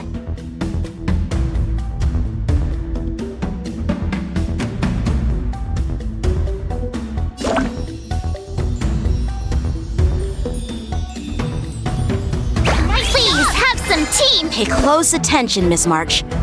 Luofu swordplay is all about being swift and agile in your movements.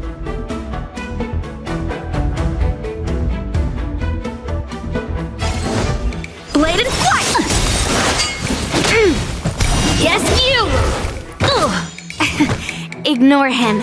Strength is everything.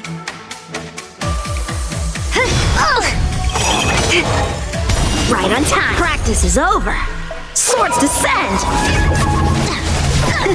Like this? Well done! Yeah! Strike with heart!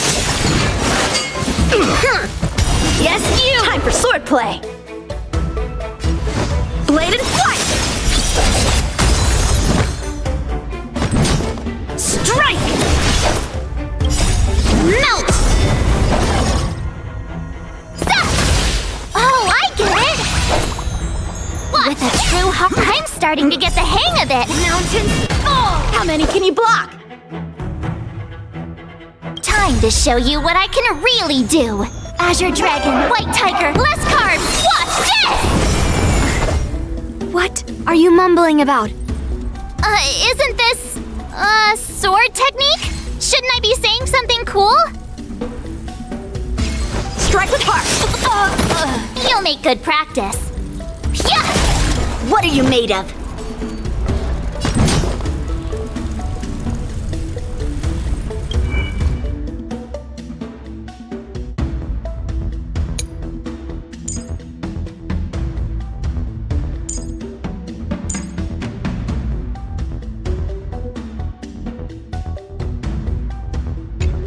Hey, old metal.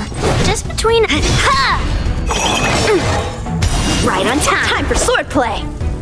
Blade and flight! Yes, you! Here you go, Master! Descend to earth!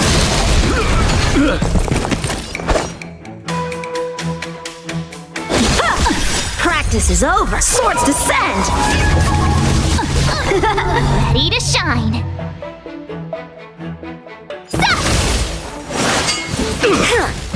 Right on time.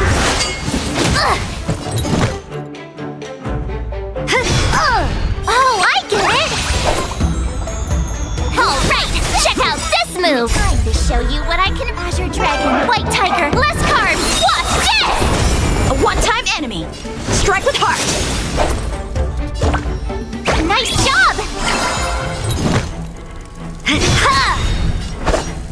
Blade and flight!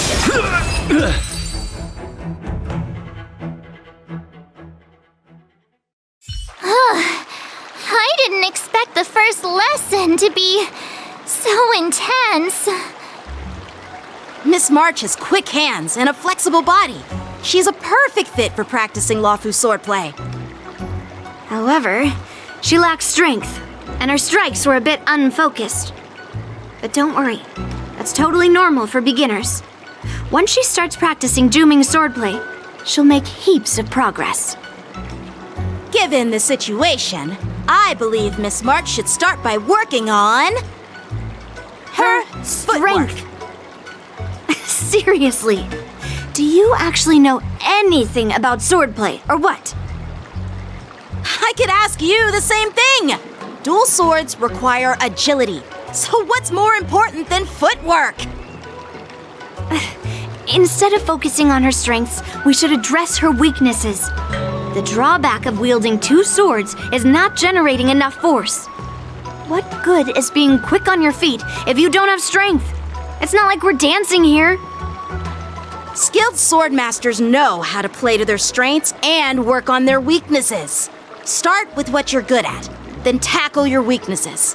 That's the right way to learn. You're quite the theorist, huh? Theorist? You claim to be able to talk to swords. So what does that make you? A lunatic? Hey, it's only my first lesson, and you're already arguing. Come on, calm down, masters. I'll have to improve both my footwork and strength anyway, so it doesn't matter which one comes first. But it does matter! Just listen to me, March 7th! Aww.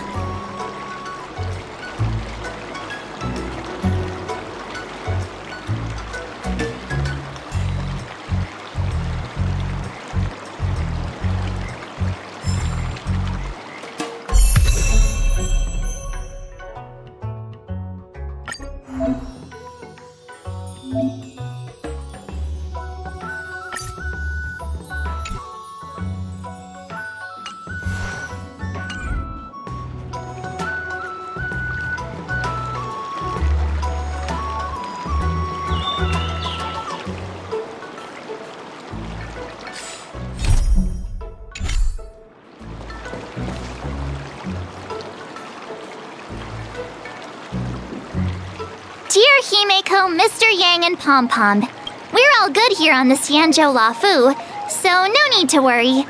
By the way, how's your trip going? As for me, I've somehow become the apprentice to 2 Cloud Knight swordmasters, and I've been honing my sword skills with their guidance. One of them is Yanqing, the boy we've all met before. The other is Yunli, the granddaughter of General Huaiyan from the Xianzhou Juming. Both masters are super strict, giving me a real taste of how hard sword training can be. I tried to drag her into this, but she refused. Then I tried to rope Dan Heng in, but Master Yanqing wouldn't have it. Still, I didn't let the difficulty get to me. In just a few weeks, my sword skills have improved a lot.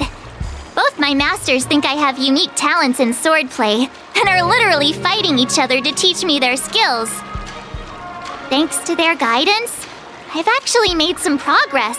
When I get back to the Express, I'll definitely show off my skills and impress you all. Looking forward to your reply. Yours, March 7th.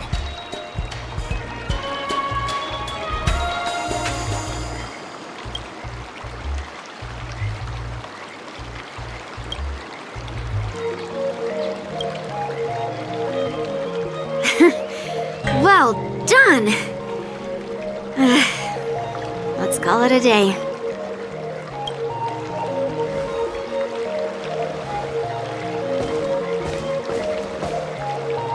Miss March's sword skills are really coming along. She'll hold her own just fine in the Wardance.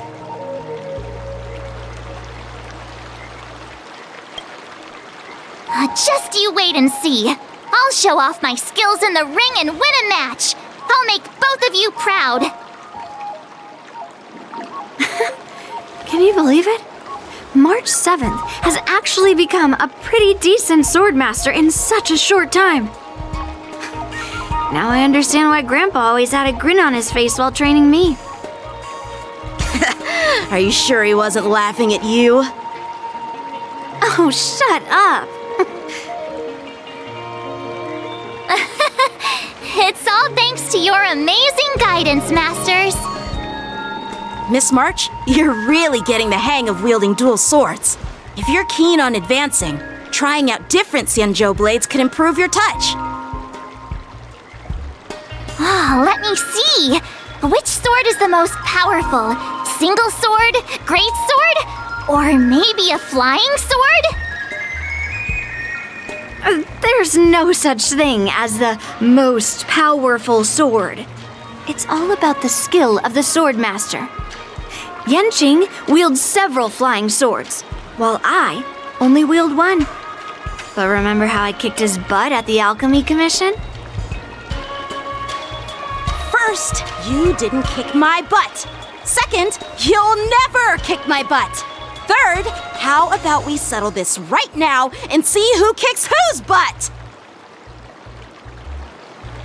Yeah, I'm up for that. And if I kick your butt, you'll drop out of the war dance. Deal?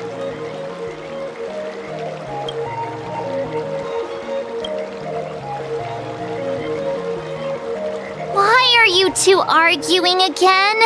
I thought things had been improving between you lately. There was talk that the leading disciples of the Luofu and Zhuming generals were supposed to face off in the war dance, but for some reason, they suddenly teamed up to train an apprentice of their own. Turns out, the rumors are true.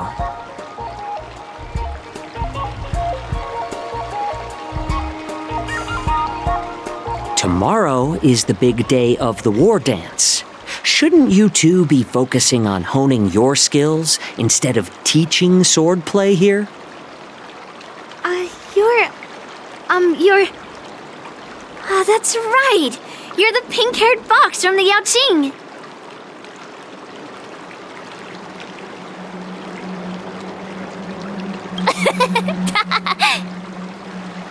What are you laughing at? You've got pink hair too. I'm Jiaoqiu, the healer working for the general of the Zhenzhou Yaoqing. Ah, got it. So, you're the participant attending the war dance on behalf of the Yaoqing. And you were trying to sneak a peek at our training? Sorry for the misunderstanding. I don't know anything about martial arts.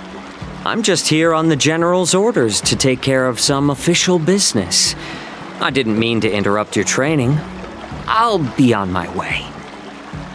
If you know nothing about martial arts, why were you smirking earlier? Well, my curiosity got the better of me, I suppose. When I heard Miss March's pondering about what to learn, I couldn't help but wander over.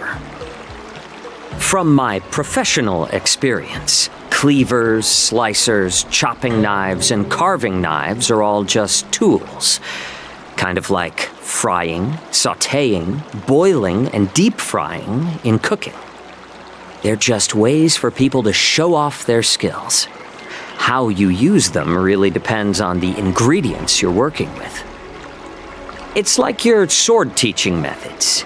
If you align your ingredient, in other words, your apprentice's natural tendencies, with the right cooking method, by which I mean the teaching method that best suits her, she'll make double the progress in half the time. For example, golden eggplant tastes best when fried, cloud peppers when stir-fried, and yellow boulder beef when simmered. It's all about discovering the nature of the ingredients.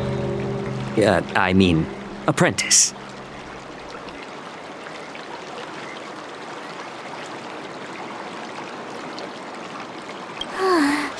All this talk about food is making me hungry. Aren't you a healer? Why are you talking about food? Well, it's just a metaphor. The medicinal school I follow on the Zhenzhou Yaoqing is called the Ranja School, that specializes in food therapy. So it's only natural that I know a thing or two about cooking. So, you're the general's cook? I'm a healer. But anyway, a cook who isn't interested in health doesn't make for a good advisor. Fine. Call me a cook if you want. Seeing the way you're looking at me, it's obvious you think I'm just some feeble academic who likes to blabber on about martial arts. But, in reality, I know a thing or two about killing. After all, the art of healing inherently encompasses both life and death.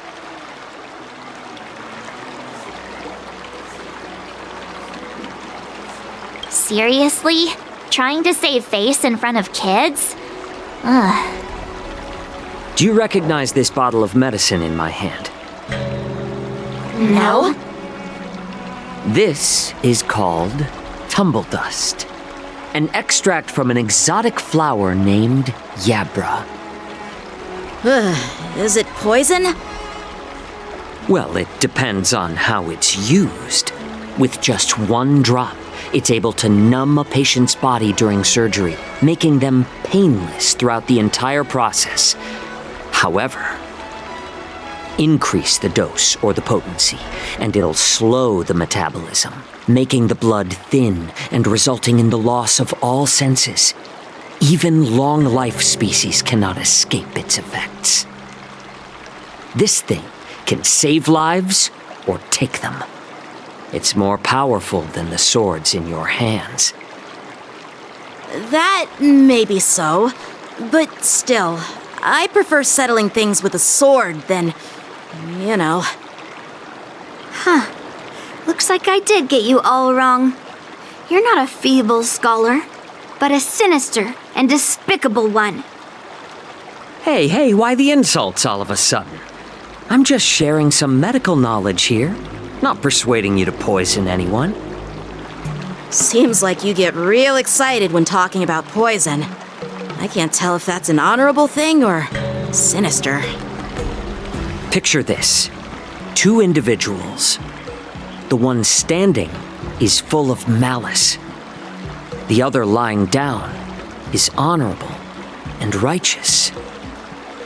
How can the one who's lying down label the one standing as sinister? In the throes of combat, where life and death hinge on a singular moment, every idea fades into nothingness. The only thing that matters is staying alive. Surviving the battlefield reshapes all notions of worth, be it integrity or treachery. In my eyes, their significance is negligible. Perhaps you've underestimated Yunli and me, Mr. Jiaoqiu. We may be young, but we've seen our fair share of war. Well, then you should know that the war dance is nothing more than a contest. So why are you so focused on it? When I was appointed as the ringmaster for the war dance, I asked the general, we Cloud Knights are supposed to charge into the fray and slay enemies. Why do we have to swing swords in a ring just to please an audience? And this is how the general replied. To unsheath your sword in a ring is no different than on the battlefield, as your sword reveals the might of all Cloud Knights. The war dance is the perfect chance to showcase martial virtue and forge alliances from all over the cosmos. When we unsheath the sword without drawing blood, we not only display our might, but also the martial virtue of the Cloud Knights. That's quite an insightful statement, Yanqing. Well, my apologies for being so short-sighted. I've been on the Luofu for quite some time, but I haven't had the chance to see the ceremony venue for myself yet. Hearing you speak so highly of it has piqued my curiosity. Would you mind showing me around? You want to see the Skysplitter ship where the war dance will be held? Let's go! I bet Yunli and Miss March haven't seen it either, right? Well then, I'll give you all a tour.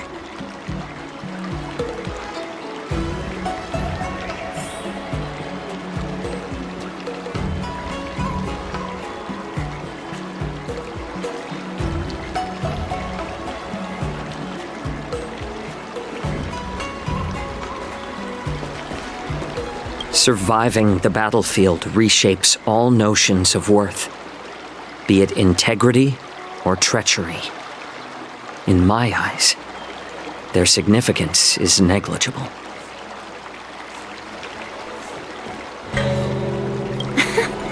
Can Can you believe it?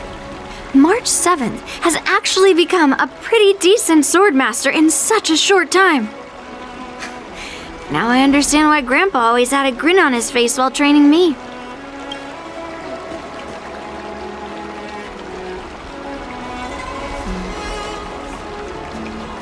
Let's go. I'll give you a tour of the Skysplitter.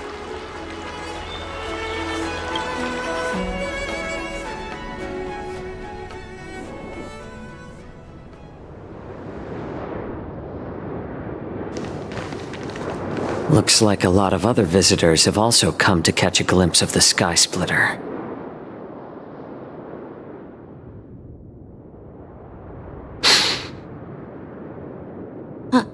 What's up, Mr. Jiaoqiu? No, it's nothing.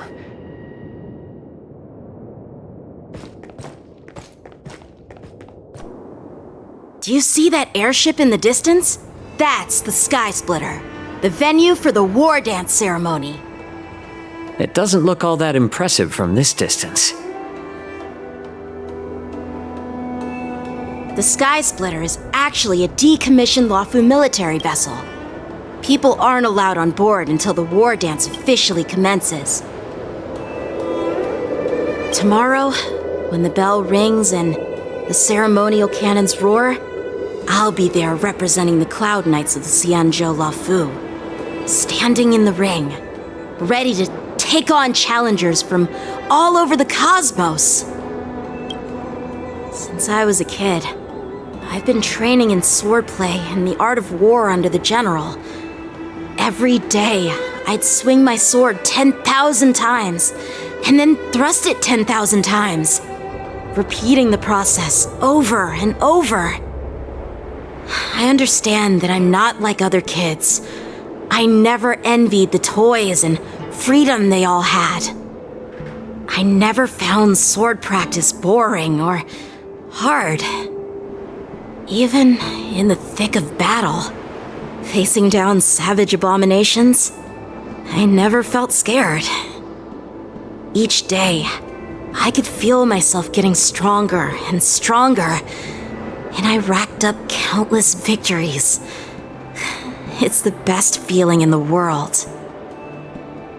But then, I faced a really tough opponent, and just one slash shattered my confidence into 1,000 pieces.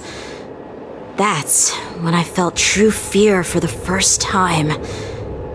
Maybe that's what Mr. Jiaoqiu meant by life and death hinge on a singular moment. Every idea fades into nothingness. After that, I had to pick up the pieces and try to put myself back together. But no matter how hard I tried, I couldn't seem to find my old happy self again. I often ask myself, why do I wield my sword? If defeat is inevitable, why do I continue to fight? Is it to reclaim the joy of victory? To meet the general's expectations? Or to secure my honor among the Cloud Knights? While the general could teach me the art of swordplay, he couldn't teach me why I should keep on going. He said the reason must come from within myself. I've been struggling to find that reason. But after talking with you, Mr. Jiaoqiu, I think I already have that reason in mind. As a member of the Cloud Knights and the General's apprentice, I've had a weight on my shoulders, and I know there's still more to shoulder. But when I wield my sword, it feels like I'm letting go of everything. I love the feeling of giving it my all, facing any obstacle in front of me, pressing forward. That's why I wield my sword. Oh, Yanqing. So young, yet so grown up. By the way, how old are you exactly? Age doesn't really matter. All swordmasters will understand how I feel. I get it. Looks like all the kids on the Luofu live tough lives. So, how about you, Miss Yunli? It's not polite to ask a girl her age, no matter which Xianzhou ship you're on.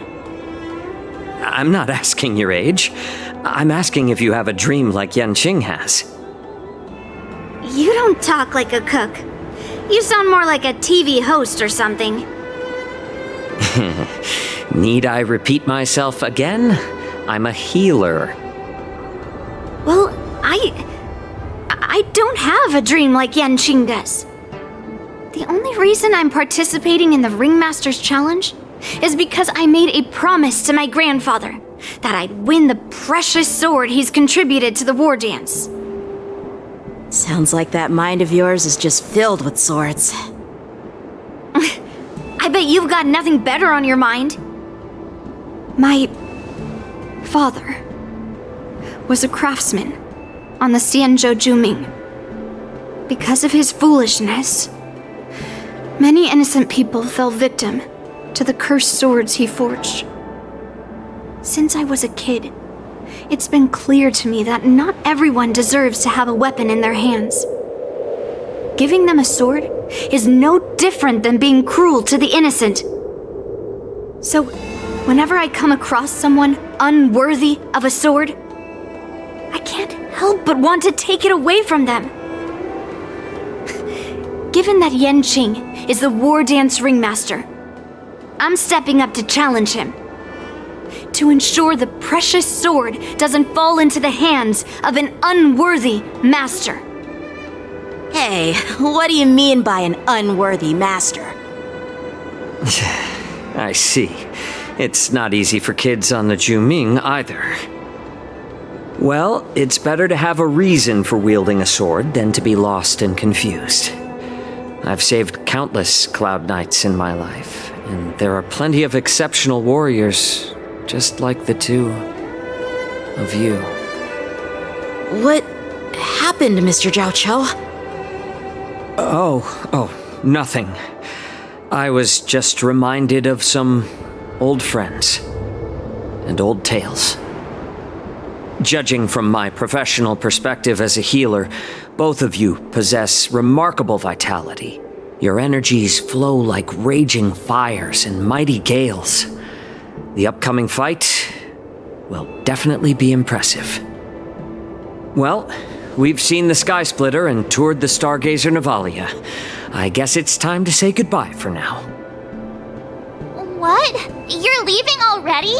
But you haven't asked me about my dreams. I've been working hard too, you know.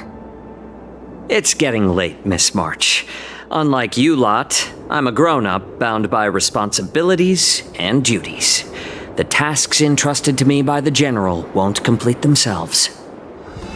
By the way, Yanqing, is it normal to have so many people wandering around in an automated area like the Stargazer Navalia? Actually, this is a restricted area. But since you're all guests, I made an exception, so you could take a look around. I understand. Well, I'll take my leave. I wish you both the best of luck in the ring tomorrow.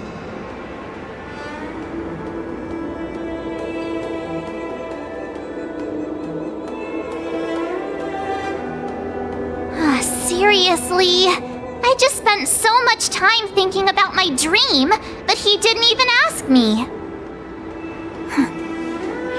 Now that we're done with our tour of the Skysplitter, shall we continue with our training? Why don't we take a day off? What? You want to secretly practice swordplay by yourself? Dream on. You know cramming before a fight never works out. For some reason, seeing the Skysplitter has boosted my confidence. So, I've decided to conserve my strength for tomorrow. Alright, I'll take you out of the Stargazer Navalia.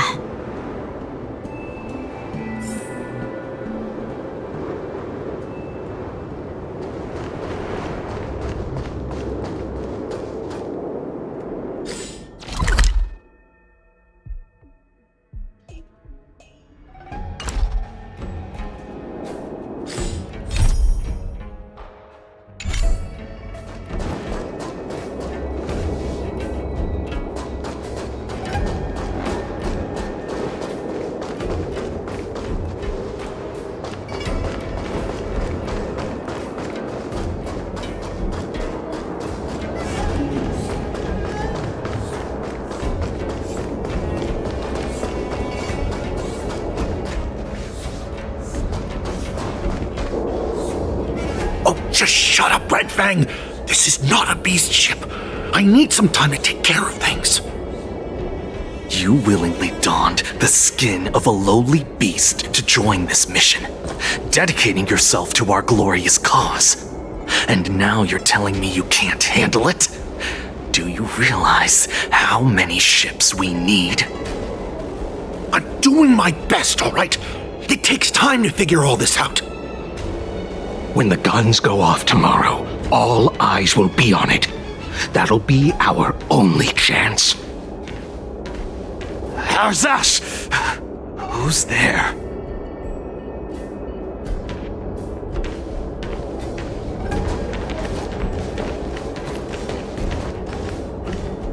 Who are you guys?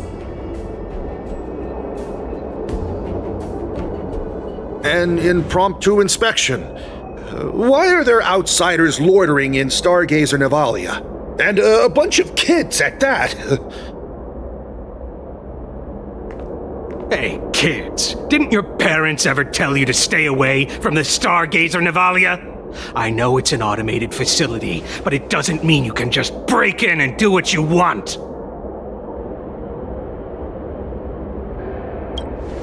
First of all, I'm an adult. Second, I didn't just break in.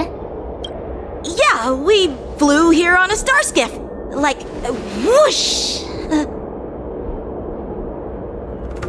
Well, I'm not trying to tell you off, but this place is off limits to the public, you know? Big sis, let's go. I want to play in Ever Hunt Planes.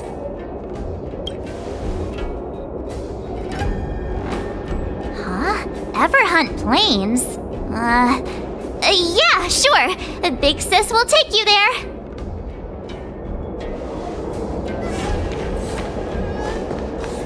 Shuha! You should have let me. Shh, the overhaul is done, and everything looks good. We should leave.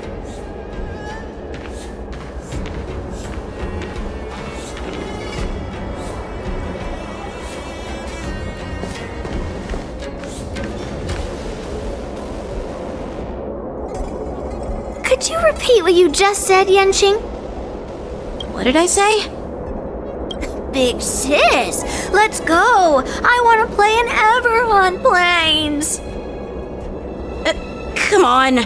Can't you read the room? Something is definitely off about the 3 people we just met. Yeah, anyone could see that. I just wanted to hear you say it again.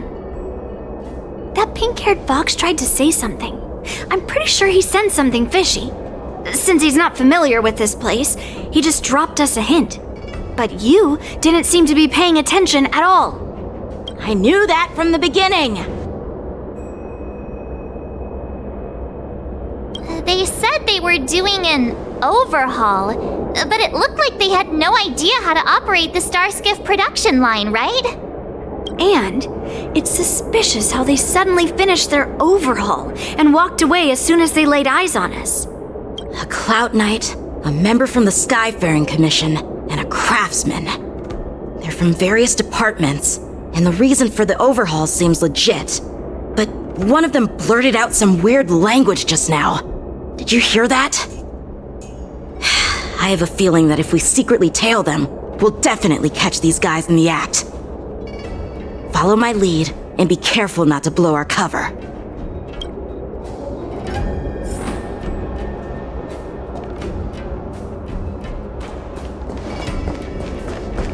Never mind who they are. Let's just film them.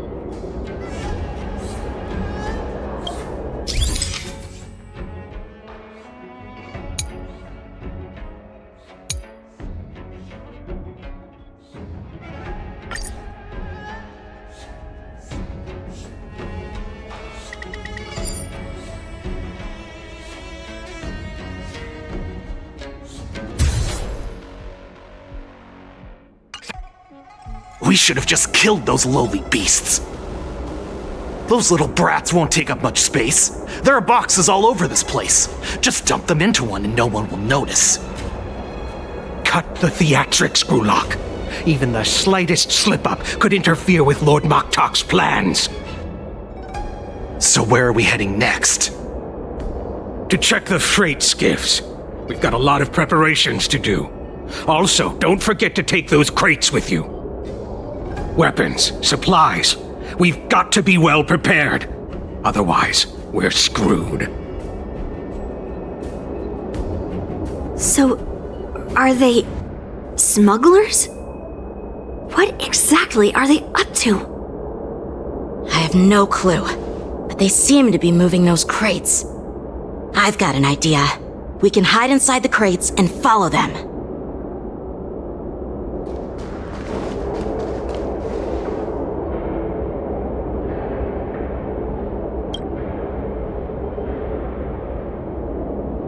Ugh, it's so cramped in here.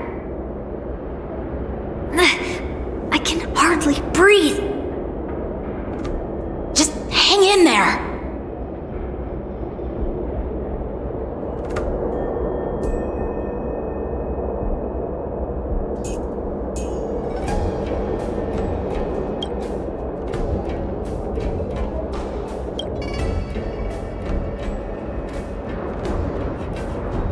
Let's just put the cargo here for now, all right? Then we'll move on to inspect the ships. Lord Moktok said that as soon as we're done, we're to board the freight skiff and leave this place. Don't worry, I've changed the shipping schedule. You two, come with me. Is it just me? I keep smelling that stench of lowly beasts everywhere we go. Don't be so paranoid.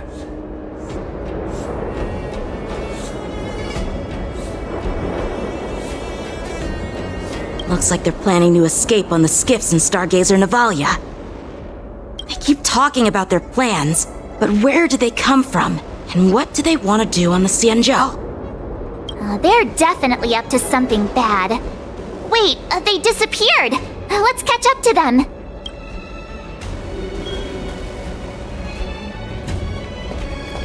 Tread softly, breathe quietly, and make sure to keep an eye on them.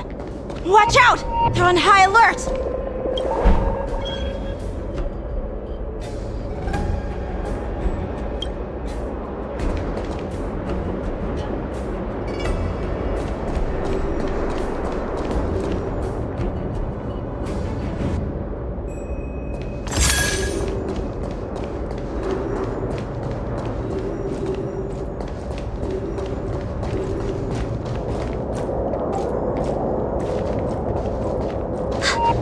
Spot us? Quickly, hide! I knew something was off.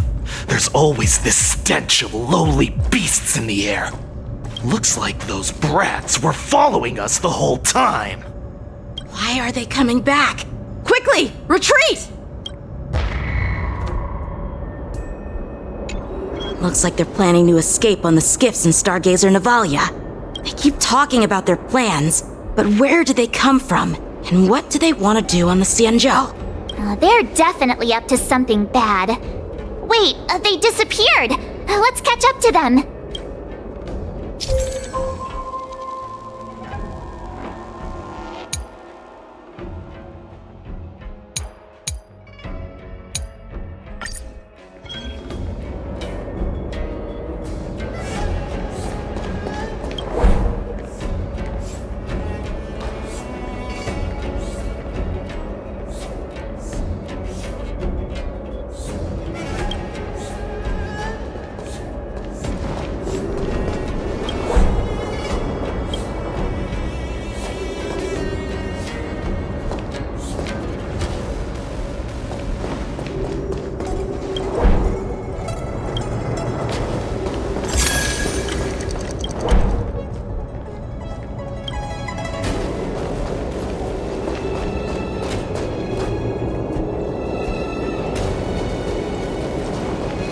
Watch out! They're on high alert!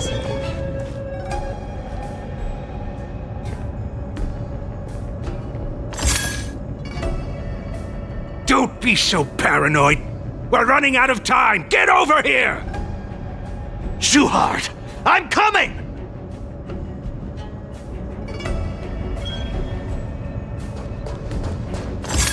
They're leaving. We should catch up to them. Quickly! quickly!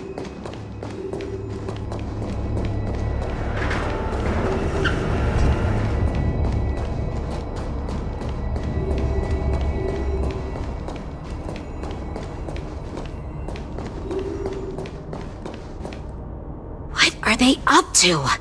They're all wearing official uniforms, but I'm pretty sure they're not members of the Skyfaring Commission, the Artisanship Commission, or the Cloud Knights.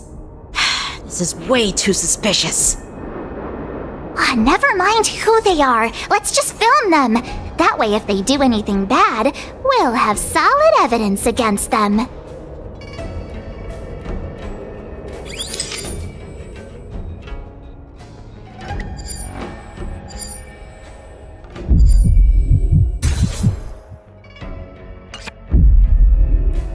Look at this. A freight star skiff with enough room to fit at least 20 of my men. I'll let the others know and have them prepare more star skiffs. Once we're past the checkpoint, there will be beast ships waiting for us. Lord Moktok is ready. The revival of our ancient bloodline all hinges on this operation. What did he just say? Beast ships?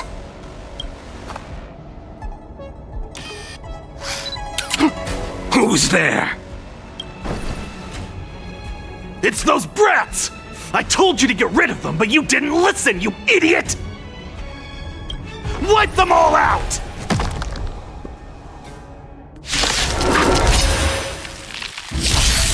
Borison? Need to shine! Adusa! Die, you lowly beasts!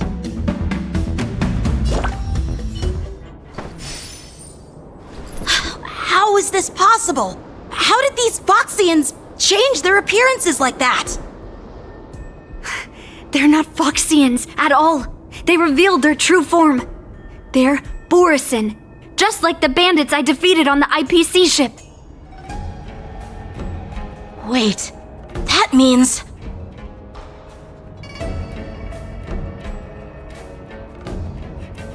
Well, how did the Borison manage to infiltrate the Xianzhou? It's not just a simple disguise of wearing our clothing and shaving their whiskers. They're somehow able to alter their appearance to be indistinguishable from Foxians.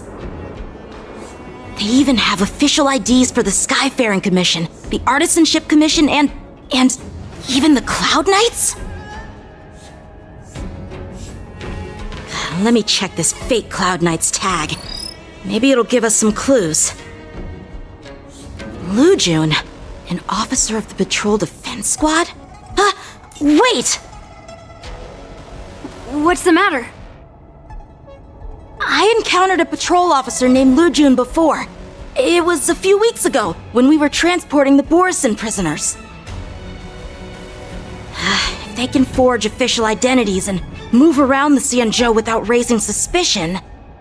Oh no, this is bad. Even worse.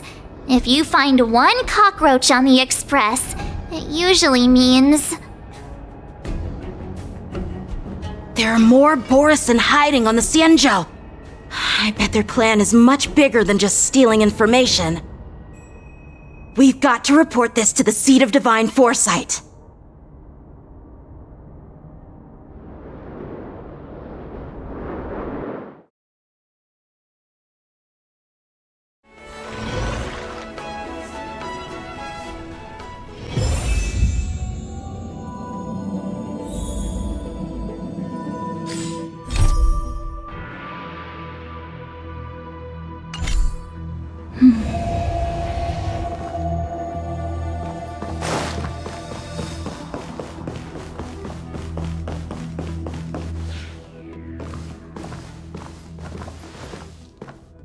I am glad to finally meet you in person, guests from the Astral Express.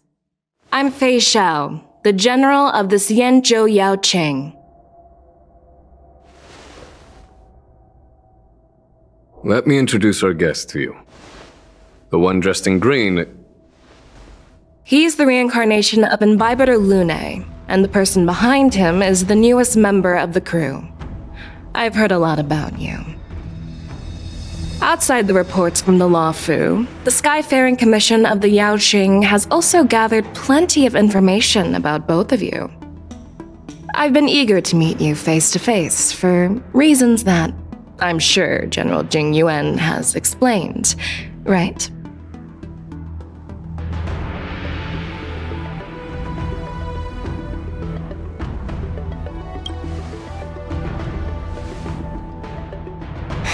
That's right. But don't worry, this isn't a trial. I just want to have a chat with you and get a better understanding of the facts.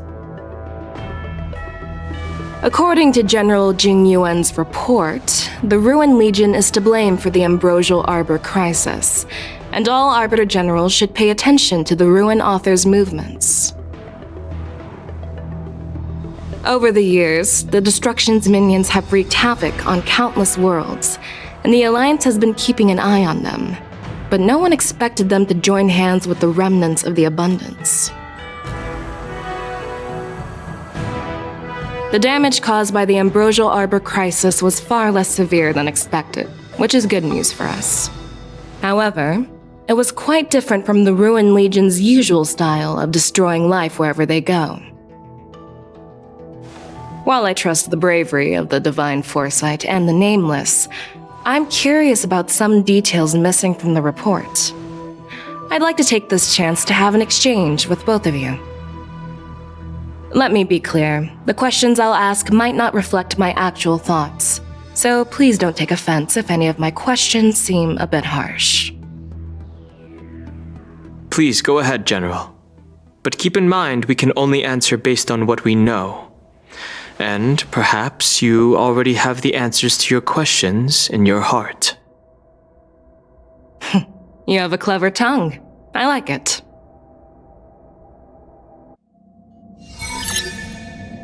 The Merlin's claw is quite articulate. Right now, her intentions are unknown, and Jing Yuan wants us to be honest. Maybe I'll just stick to the facts we know. Let's cut to the chase. Before the crisis struck, the Astral Express was guided here by a Stellaron hunter, a wanted felon, in an attempt to resolve the Stellaron crisis. However, everyone in the cosmos knows of the Stellaron hunter's reputation. So, why did you place so much trust in them?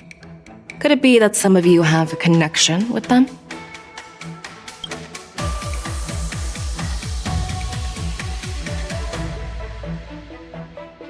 Apart from the Law Fu, there are many other worlds suffering from Stellaron corrosion. For example, Urilo 6, the world that the Express stopped at before reaching the Law Fu, was one of them. To the Express, Stellarons act as roadblocks on the Silver Rail and pose risks to the warping process. And that's why dealing with Stellaron issues is part of the duty of the Nameless. Ah, I've heard about those problems caused by Stellarons. The Express connects various worlds, so it makes sense for you to take care of this. The cosmos is a mess, and the Trailblazers are just doing their best to fix it. I understand. Let's move on to the next question. The report suggests that Don Shu, the master of the disciples of Sanctus Medicus, colluded with the Lord Ravager and used the power of the Stellaron to resurrect the Ambrosial Arbor. But here's the thing. Don Shu was just a chief alchemist. Even if she colluded with our enemies and summoned the Stellaron, how did she manage to bypass the Videodora guards around the Ambrosial Arbor?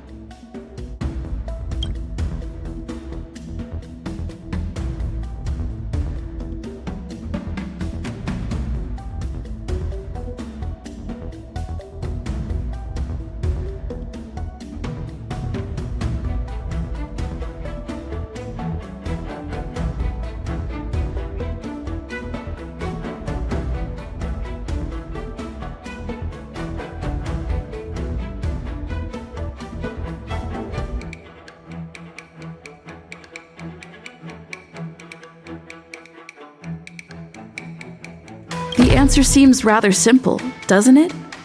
The preceptors of the Law Fu abandoned their duty to guard the Ambrosial Arbor and colluded with the disciples of Sanctus Medicus. That's a possibility. But there's another scenario to consider. General Jing Yuan brought back Mr. Dan Heng, who had been in exile for a long time. As a result, Dan Heng parted the seas, eventually leading to the resurrection of the Ambrosial Arbor. I never intended to trespass on the Xianzhou ship, but... If you had no intention to trespass, then why did you return to the Xianzhou ship before your exile was lifted? I was concerned about the safety of my companions, so I had to act brazenly. I alone bear the blame. Please don't worry, Mr. Dan Heng. If someone must be held accountable, it won't fall solely on your shoulders. According to the report, Lord Ravager Fantilia is the mastermind behind the entire conspiracy. She disguised herself as an ambassador of the Skyfaring Commission and traveled with you, only to vanish without a trace later on. It seems too convenient to label her as a scapegoat.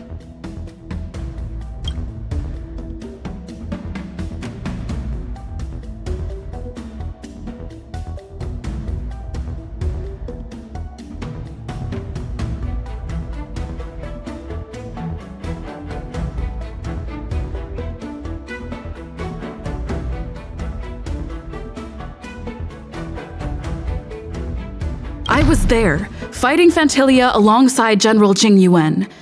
But she absorbed the power of the Ambrosial Arbor and gained an almost indestructible physical form. Perhaps that was her intention all along. So, a pawn of the destruction wanted a flesh and blood body to live in. Interesting. That's quite a new perspective.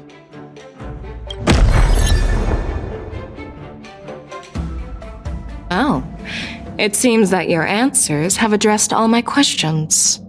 Generals, I am finished with my questioning. So, what do you think, General Feixio? Have the doubts in the report been cleared up? The two nameless have been honest in their answers. Even though there are some tricky details, my intuition tells me there is nothing wrong. However, the 3 questions I posed earlier were not just for the nameless, but for you too, General Jing Yuan. First, the disciples of Sanctus Medicus grew uninterrupted on the Law Fu, yet the 6 charioteers were not aware of it. That was a dereliction of duty. Second, you believed in the Stellaron Hunter's prophecy and entrusted outsiders to solve the crisis, even granting them access to the Plague Mark. That was a dereliction of responsibility. Third, you insist on holding the Wardance right after the Ambrosial Arbor crisis, putting the Lawfu back in the spotlight. That is a dereliction of wisdom. Merlin's Claw. Is this your line of thinking, or the 10 Lords? From the moment I walked in, I made it clear that the questions I'd ask might not reflect my actual thoughts. The disciples of Sanctus Medicus were deeply rooted and had been plotting for a long time. I admit it was my negligence for not noticing it earlier. As for the Stellaron Hunter's prophecy, I didn't believe all of it, but in the end, the Law Fu did survive the Ambrosial Arbor crisis. So, I think it's safe to say that Elio's prophecy about the future holds some merit. And as for the Wardance, do you think I'm unaware of the risks? However, risks can also be opportunities. The Law Fu has lain low for too long. I believe it's time to stir up the dregs hidden in the depths and wash them away once and for all. Just as I expected from our sophisticated divine foresight. You have a way with words. I like it. But, unfortunately, ever since the report was submitted, the Alliance has been filled with rumors and speculation. Even within the Law Fu, there are people accusing you of neglecting your duties, resulting in the Ambrosial Arbor's resurrection. So what are your thoughts on all of this, General Feixio? As a fellow Arbiter General, I fully understand the difficulties of this position. Personally, I think all these rumors are meaningless drivel. Across the sea of stars, the Divine Foresight knows better than anyone else what happened on the Law Fu and the meaning behind it. Just as what happened on the Xianzhou Yaoqing recently. You mean the Xianzhou Yaoqing is also... The scouts of the Verdant Knights have sent back reports that Borisin are making trouble again. The Borisin packs that were once divided and scattered have started swallowing each other up, forming larger and larger packs. Moreover, there's an entity named Mongoose behind it all. An entity? According to the report, this entity isn't actually a Borisin. It's a woman claiming to be the messenger of the Master of Immortality. She's described as having 12 faces and 12 pairs of fangs, as cruel as poison and as elusive as quicksand. The Borisin believe she'll give them a chance to rise again. That's Ventilia. That's right. You're lucky that I'm the one who came this time.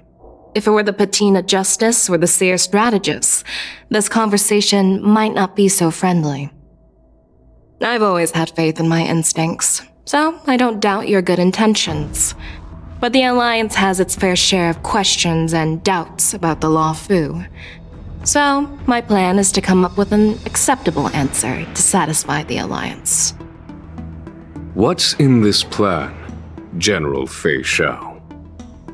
General Jing Yuan, you already know what has to be done. But since you don't want to be the bad guy, I'll take care of it for you.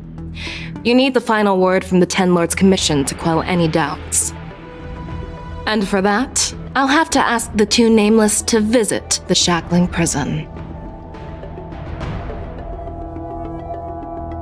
No, I'm not imprisoning you.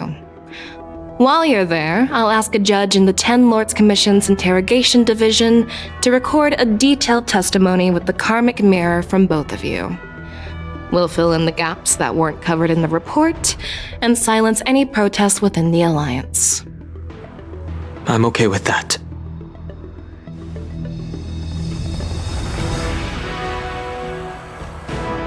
Worried that I might go back on my word and keep you in the Shackling Prison? Relax. If I wanted to do that, you'd already be behind bars. Once you're done with your testimony, you're free to come and go as you please. Then, as the Merlin's Claw requests... Oh, there's one more thing. This testimony is for silencing the voices of opposition within the Alliance, but I would like to urge General Jing Yuan to listen to the pleas of the Foxians on the Xianzhou Yaoqing. So, you are here for Hulei. Exactly. Hulei is locked up in the Law Fu's Shackling Prison. Since he is the broodlord of the Borisin, I want to transfer him onto the Xianzhou Yaoqing and imprison him there. The recent movements of the Borisin suggest they're planning something big, so we must act preemptively. It makes sense to have the Foxians keep an eye on their arch-nemesis. Since you trust my judgment, I'll repay that trust. What do you think about all this, General Huaiyan? I was worried this would turn into a heated argument, but it seems like both of you are on the same page, solving each other's problems. I couldn't have asked for a better outcome. And as for Hulei, I'll send my lieutenants Jiaoqiu and Moze to check on his condition in prison and ready him for transport. If there are no more questions, shall we get this started?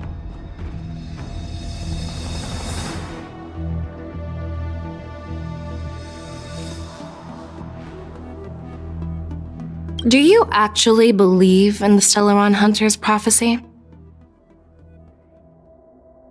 No, I don't. That's why I'm here, to prove that the prophecy is not real. I understand. You're definitely a unique individual, just like Huaiyan said. I hope you'll walk alongside the rainbow's path as a friend. You're definitely a unique individual, just like I hope you'll walk alongside. Well, I'm glad we managed to talk this out.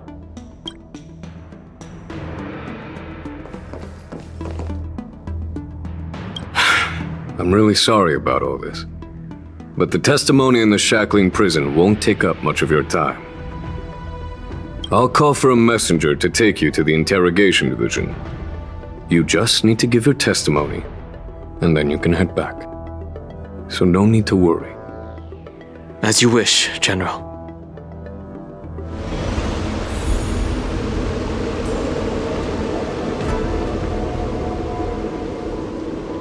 As General Jing Yuan requested, everything is prepared for your arrival, and I am here to receive you. The judges at the interrogation division also know your purpose in coming.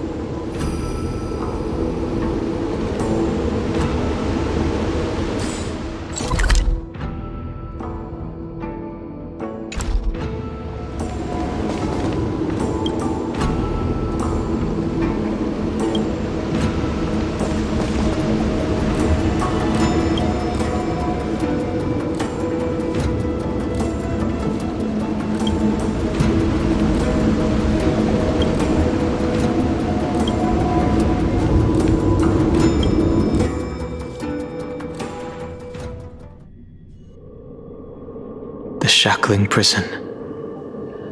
I didn't expect to be back here after all these years. Dan Heng. Don't worry about me. If you're ready, I'll open the gate for you.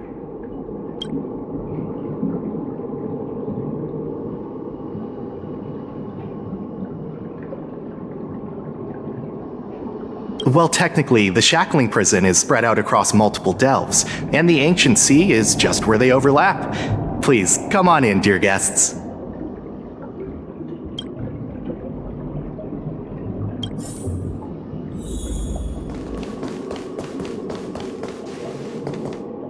If you're ready, I'll open the gate for you.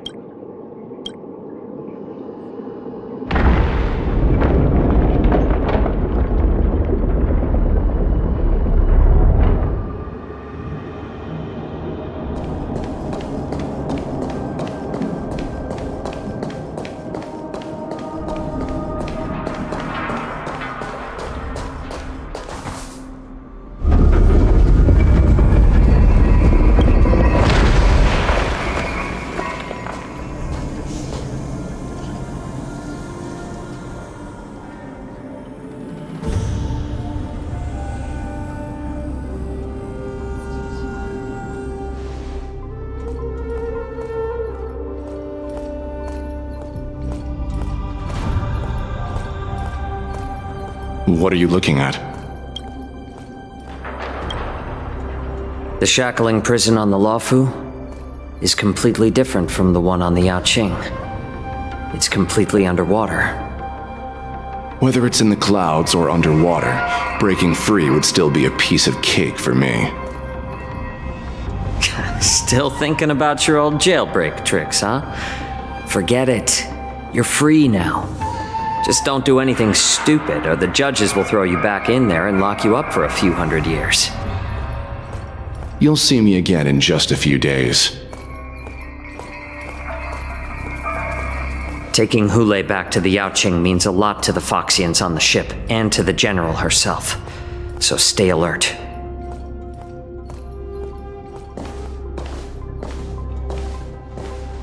Guests, my name is Shui Yi, and I'm here on orders from the Incarceration Division of the Ten Lords Commission. We're Jiaoqiu and Moze. General FeIxiao sent us to extradite the Borisin criminal Hule to the Yaoqing.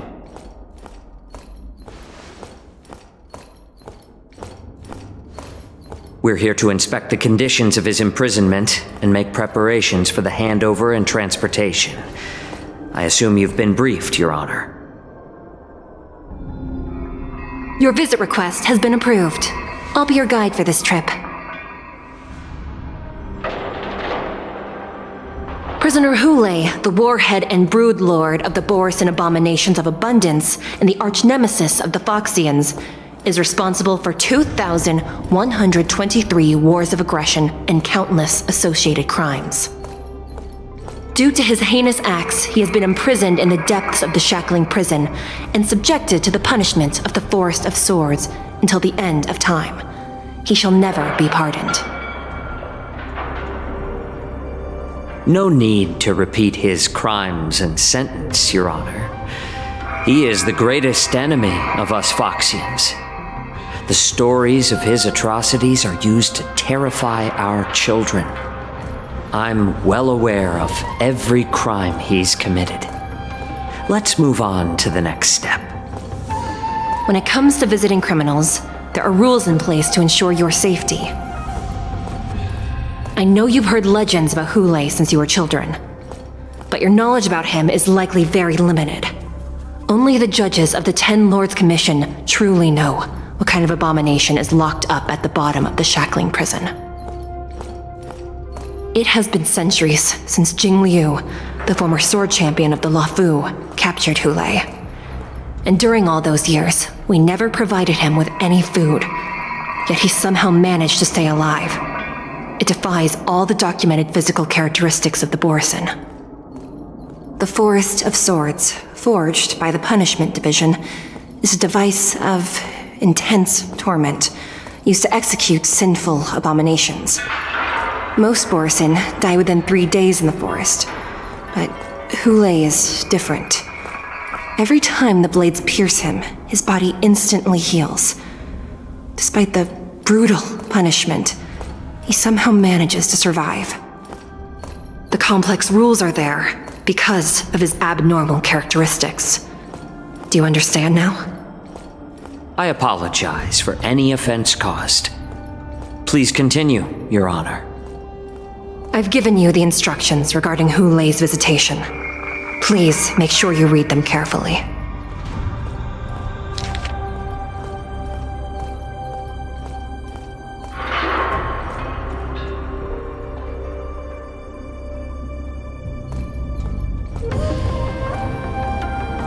And please, take this pellet before proceeding. No, I'm not taking random medicine. Then you won't be allowed to visit Hule.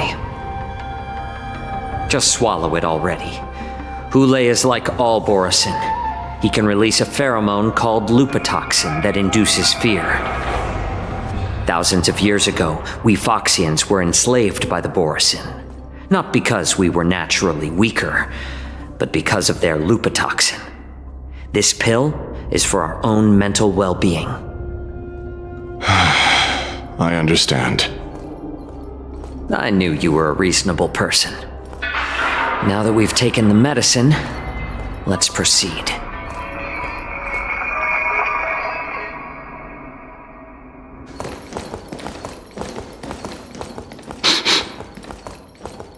Your Honor.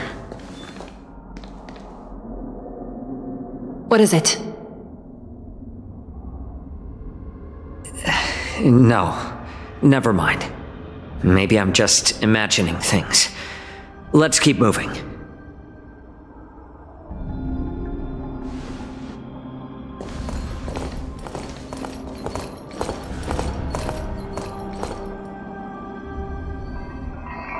Here we are.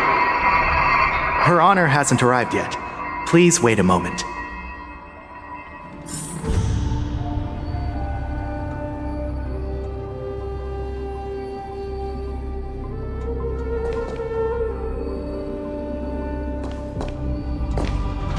This place... it's still as cold as it used to be. Sorry, I was just reminiscing about some unpleasant memories.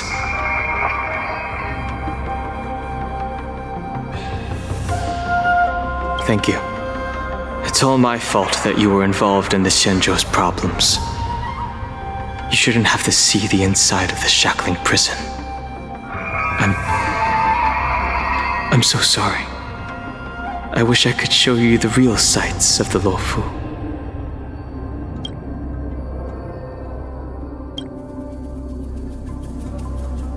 The 6 charioteers might have more power over the rest of this Xianzhou ship.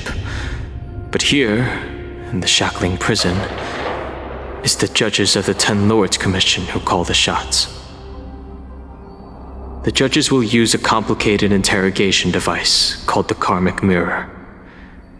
It accurately tracks every physiological change during questioning and records it.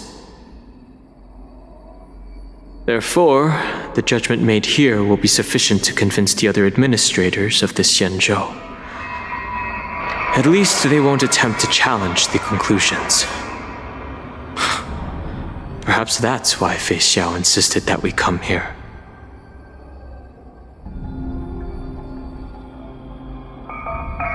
Okay, but watch your step.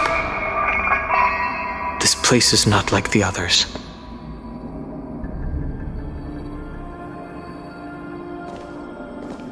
Her Honor hasn't arrived yet. Please wait a moment.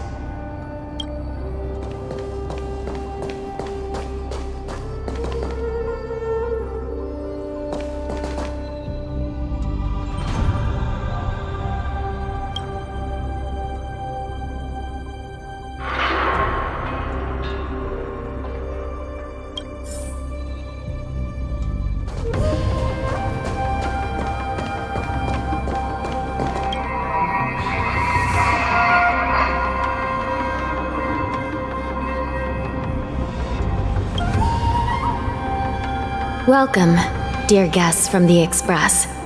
Judge Hanya of the Interrogation Division. We've met before.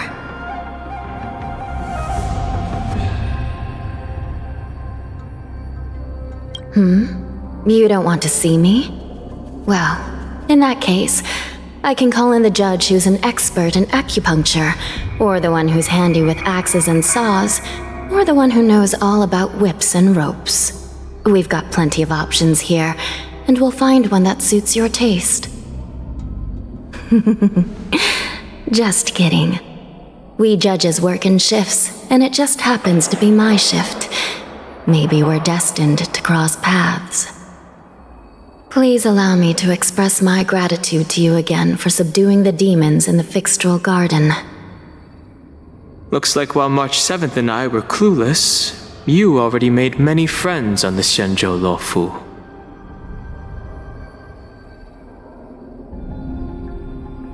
Even though you and I have met before, we can't show any favoritism under the 10 Lords. So, please do as I command as we head to Scrivener Hall and beyond. Don't do anything without my permission. This is not a place for ordinary mortals. You and Mr. Dan Heng. Please come with me. Please lead the way, Your Honor. Please let me activate the mechanism before we all move forward. And please, watch your steps.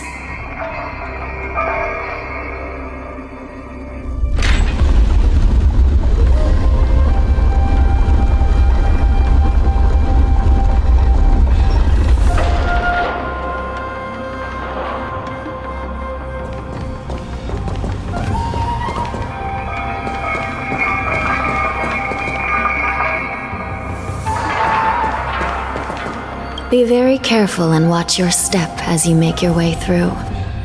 The terrain inside the Shackling Prison is treacherous. One wrong move, and you could end up plunging into the depths. And if you're really unlucky, you might be frozen solid or burned to a crisp before anyone can help you. Gee. But with your skills, I don't think you need to worry about that.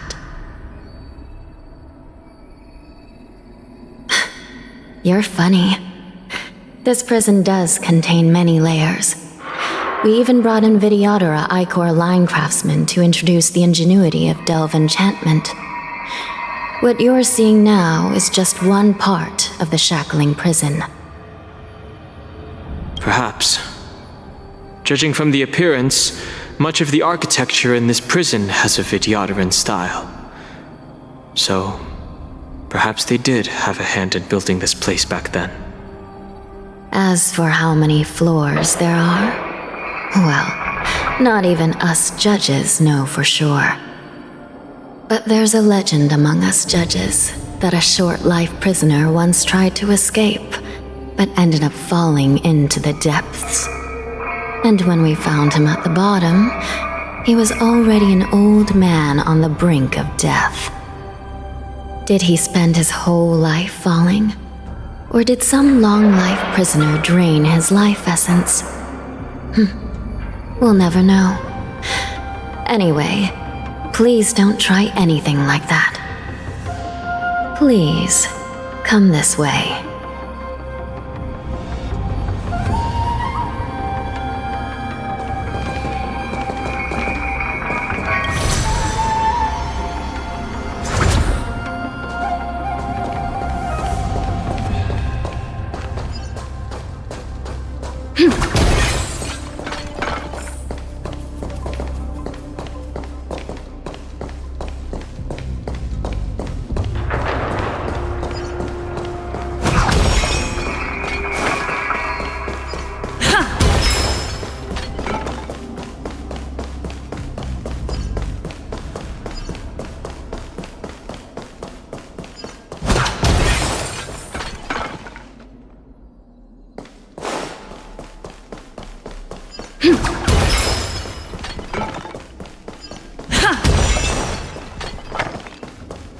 I heard the war dance is about to be held in the mortal world. I remember watching a sword duel at the war dance with my sister when we were young.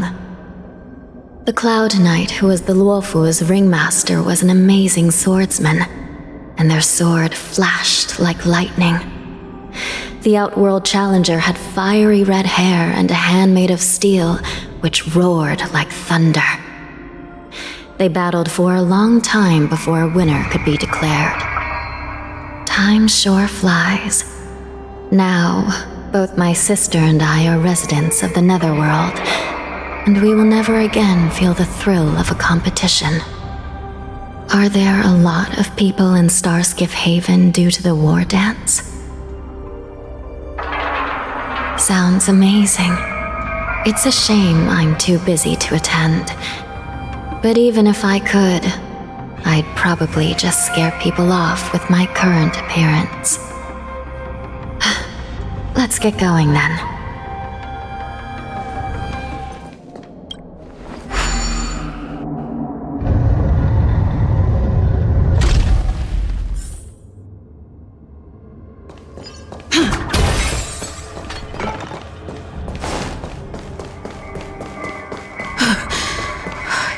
Freezing. This place is filled with the cold air from the northern peak of the polar delve. Even the toughest long-life species would have a hard time enduring this. Did you hear something just now? Let me check it out.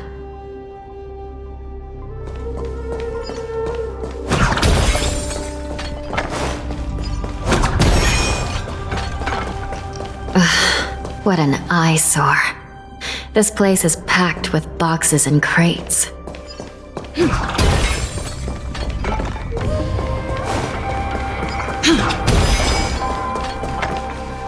These crates, they look oddly familiar.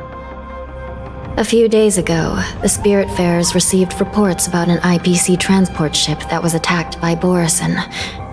Then, a bunch of those abominations were dumped into this place. I had a feeling there would be trouble during the war dance, but throwing both the pirates and the cargo in jail? That's a new one.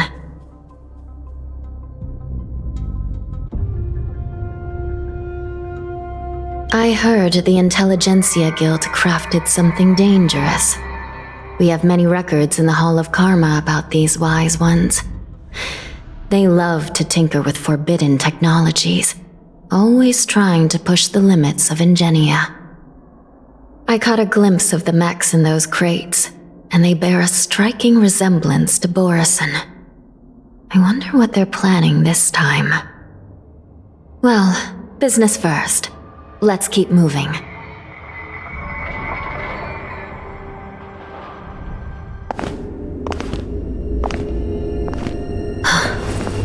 Strange. I don't remember checking the containment facilities a second time.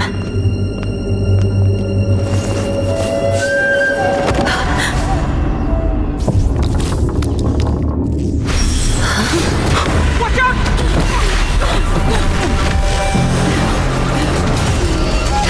Emergency! All wardens prepare for action! Emergency! All wardens prepare for action!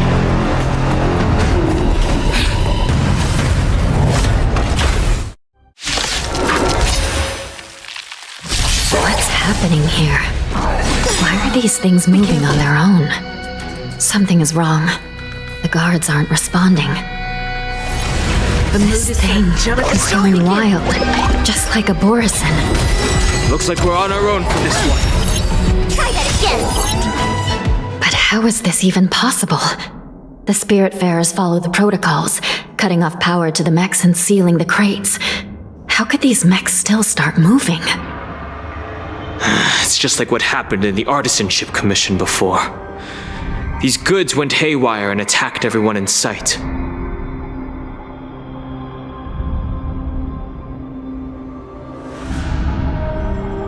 The Alchemy Commission members examined them and found some unusual structures within.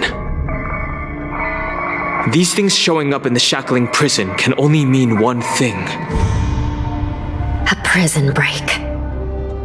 And whoever delivered these goods clearly wanted them to go through the Xianzhou's strict inspection process to show the Skyfaring Commission and Cloud Knights how dangerous they were.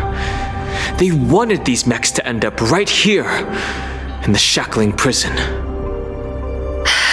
If these things already started taking action while nobody was paying attention, then the whole prison is in trouble, I'm afraid. And to make things worse, another group of visitors just entered the depths of the Shackling Prison, the messengers from the Xianzhou Yaoqing. And the prisoner they came to visit might be the target whom these wolf-shaped mechs were delivered here for. If that vicious beast manages to break free, it will be a catastrophe for the Xianzhou Luofu.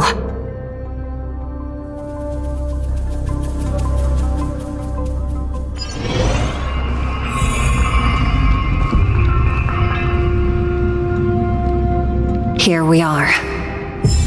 Have we arrived already, Your Honor? Shouldn't there be a cage here? The most notorious felons are locked away in the solitary delves, deep down in the prison. Those delves can't be opened without proper authorization. The blue bird paves the path, and the Stygian lanterns illuminate it. Help me light up these lanterns, and the way to the bottom of the Shackling Prison will reveal itself.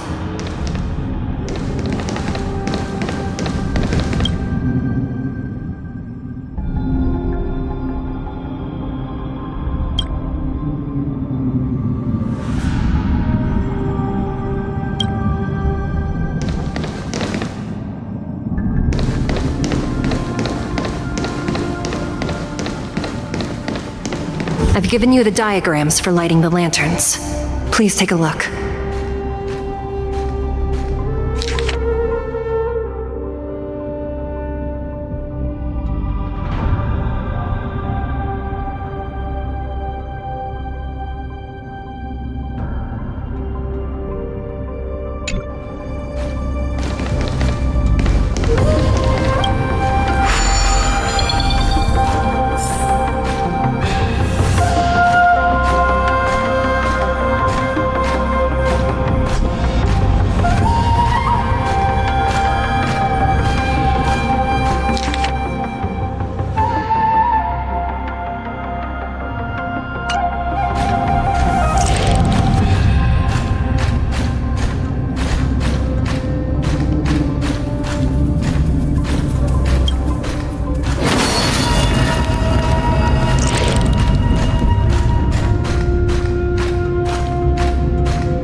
Not bad. It could even use some more intensity.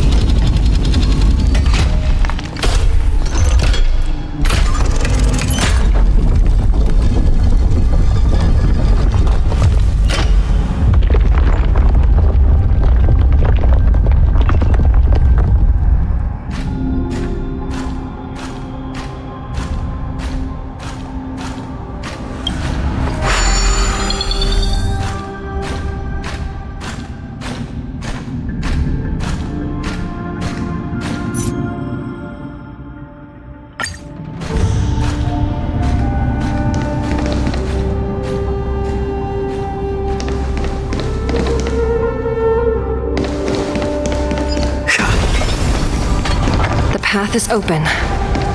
Once we descend to the bottom of the prison, please do not do anything reckless.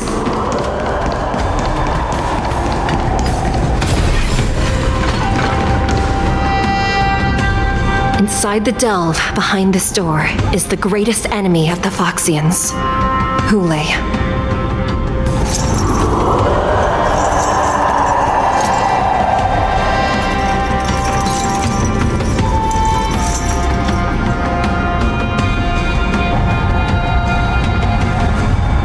According to custom, envoys from the Yaoqing visit the Xianzhou Luofu once every century to check on this abomination's imprisonment and condition.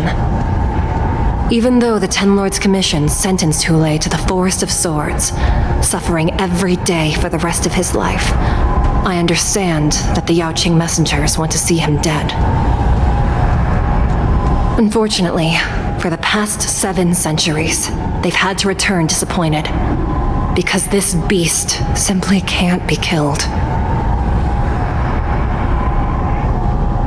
If we can use his toxin to create medicine and save an innocent life, it might help balance out some of the sins he's committed.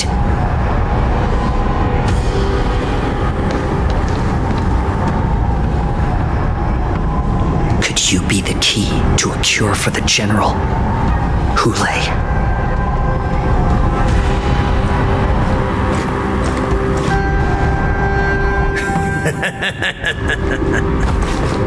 And once again, the envoys of the Yaoqing will leave disappointed. However, I won't say the same for me and my brothers. Who's there? I'm just a humble counselor of the Rhino Hound Pack. You can call me Mock Talk. Wardens, intruders on the lowest level! Send reinforcements! Nobody will hear you here, at the bottom of the Shackling Prison. Thank you for opening up the prison for us, Your Honor. We'll take it from here. No wonder I kept smelling that familiar stench. So it wasn't just my imagination. Do your thing, Moze.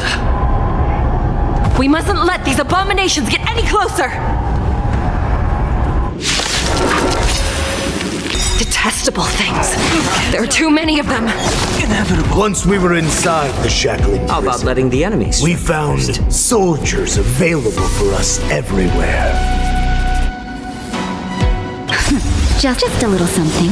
Think nothing of it. Great teamwork. Awaken dormant scales. World-cleansing dragon. More season.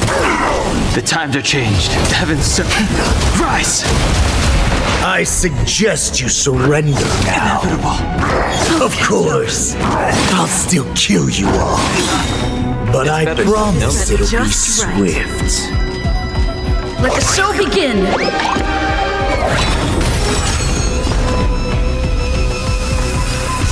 A little more heat. That's better. Do not fret. The times are changed. Awaken dormant scales. World-cleansing dragon. Heaven serve. Break. Inevitable. How about letting the enemies? How presumptuous. Die now! Leave if you can, Moze. By your presence. It's not time yet. Since you're already here, why not have a meal before you leave? Oh, Grace. I'm okay. That hurt. Just a little something. Think nothing of it. Do not fret. It's better to make no move.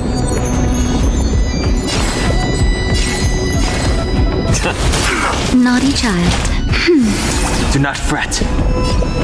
Detecting damage. Awaken, dormant scales. World-cleansing dragon. Normal. Heaven surge. Rise! The mood is set. Let the show begin! How about letting the enemy strike first? Armor damaged. Nap time. I'm honored by you. Since you're already here, why not have a meal before you leave? I sense a storm. Heaven surge. Break! Shutting. Guard the gate! They can't be allowed in!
Welcome back.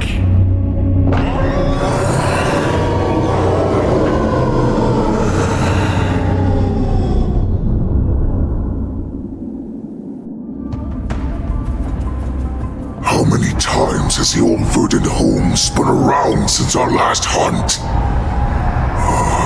Duran's whelp, tell me your name. Oh, great Hule, nemesis of the Foxians and the hunter of all beings. I'm Moktok, a humble counselor of the Rhino Hound Pack. I am only one insignificant heir spawned from your bloodline. It's been at least 7 centuries since you led our pack through the hunting grounds of the stars. I'm thrilled to see that you are as cunning and skillful as ever. 7 centuries. 7 centuries have passed. But why have Duran's whelps grown to look like this? Tell me, Moktok, why have you grown to resemble our most despicable slaves and enemies, the Foxians? I've been commanded to release you from this cursed prison. It is Senjaya's will. That's why I had to take a magic pill, don the skin of a lowly beast, and play along with their hypocrisy.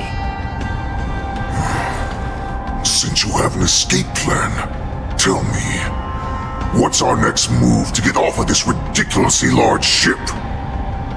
My brothers and I will lock down this prison, trapping the prison guards inside. This will buy us some time. The rest of my crew, who are undercover like me, will secure the vessels for our escape.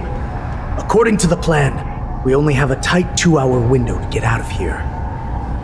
Originally, I intended to carry out the plan tomorrow, but they're planning to transfer you to the Xianzhou Yaoqing now. So I seized this opportunity to set you free. What a reckless plan, you idiot! Even if we manage to get the ships, our chances of escaping are slimmer than a Foxian slipping through my claws. But we have no other choice. The angel serving under the Master of Immortality sent me with a message.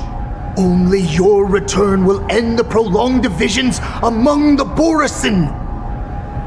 Every one of my crew is ready to lay down their lives if it means setting you free.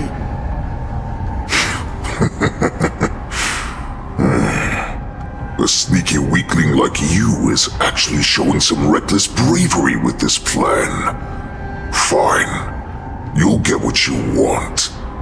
And all of Duran's whelps will too. Well then, my lord. We should leave now. Before we go, give me one of those magic pills. My lord, do you seriously want to don the skin of a lowly beast? That would be a disgrace to your greatness, my lord. You idiot. Greatness means nothing without freedom. Once I get out, I'll need a disguise that won't raise any suspicion. As you wish, my lord.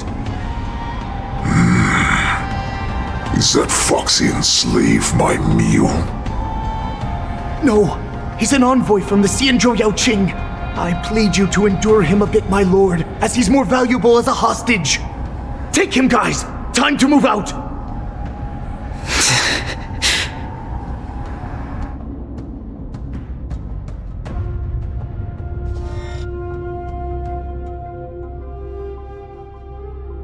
Madam Hanya, the wardens in all areas are regrouping. Those Ingenium enemies are wandering around and causing heavy casualties.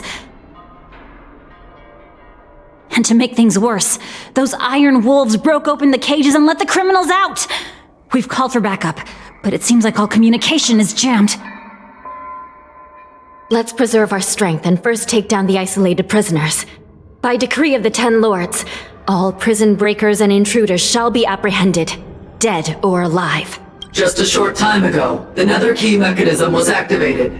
It was probably Madame Shui and the Yaoqing messengers, heading to the bottom of the prison.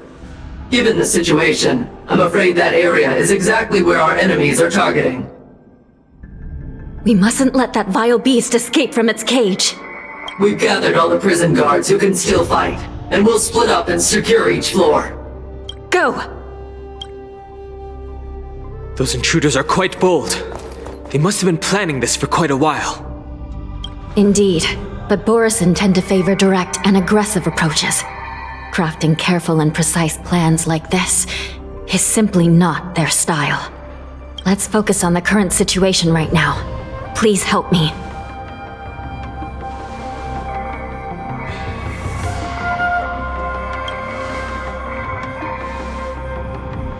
What's the fastest way to the bottom of this prison, Miss Hanya? If we don't get there quickly, we'll soon be outnumbered by all the enemies inside. We'll have to bend the rules. Please, follow me. Prisoners must remain in place and obey the By decree of the 10 Lords, all prison breakers and intruders shall be apprehended, dead or alive. Yes, ma'am!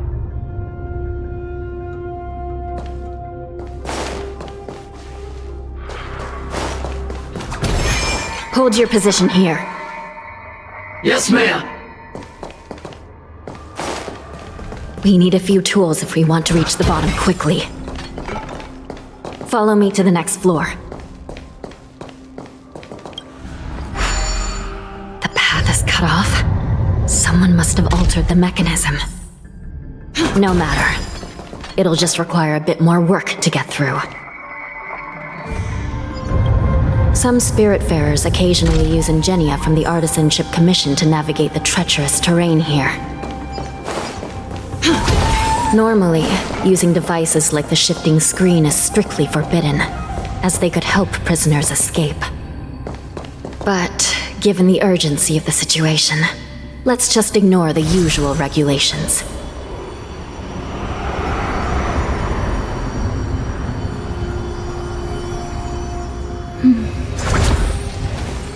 The nether key has been activated. I hope we're not too late. Hang in there, sister.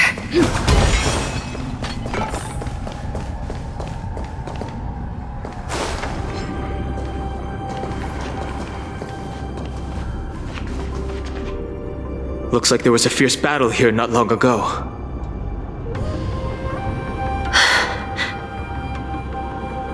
The gate to the prison delve is wide open. Hulei has managed to break free. Where are the Yaoqing messengers? And where's my sister? Are they still alive? Let's look around. Maybe we'll find some clues.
Shui Yi is here.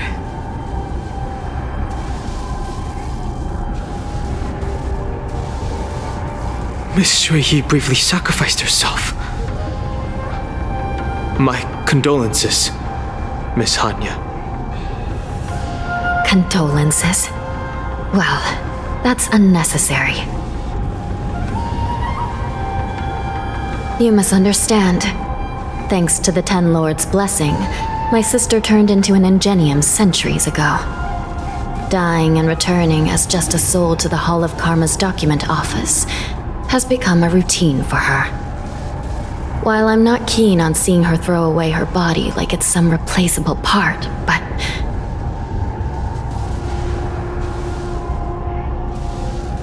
By the way, have you seen bodies that might be the Yaoqing messengers? One of them is a Foxian wearing exquisite clothes, and the other wears a dark cloak, like a fugitive. No, I haven't found any Foxian bodies. Only Borisan ones. So, the intruders and Hulei are holding the Yaoqing messengers hostage. This is the worst situation. With hostages in their grasp, the prison guards can't do anything about the prisoners. If anything happens to the messengers, the relationship between the Yaoqing and the Luofu could be irreversibly damaged. We must rescue the messengers, get out of here, and spread the news. We mustn't give up as long as there's a glimmer of hope.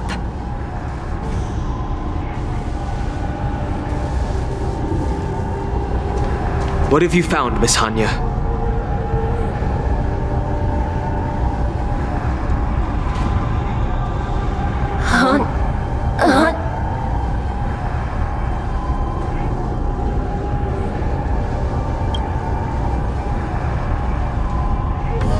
Reconstruct. It's my sister.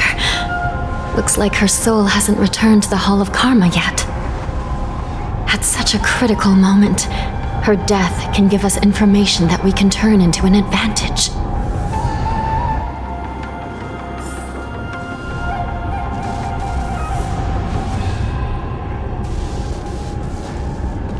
Let me see. The damage isn't too bad. If I can fix it up, my sister will have a temporary body.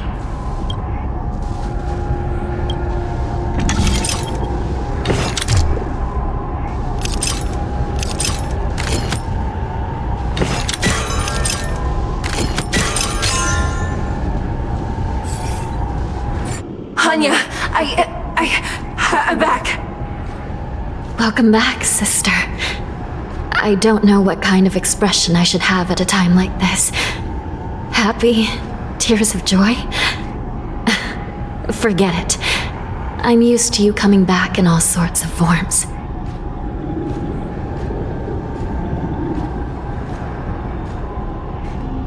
It's just a temporary solution. This side crane can't hold all of me. Sister, what did you see when you were killed? One of the Yaoqing messengers escaped, and the other one was taken hostage and brought upwards? Besides the Borison, there were other intruders. Invisible. Invisible intruders? What does that even mean? How many conspiracies are tangled up in this mess? Do me a favor, sister. The intruders have cut off all communication between inside and outside the prison. And now you're the only person, the only bird, who can slip out undetected. Make sure you deliver the news to the outside world. I understand. Please be careful, sister. You are different from me.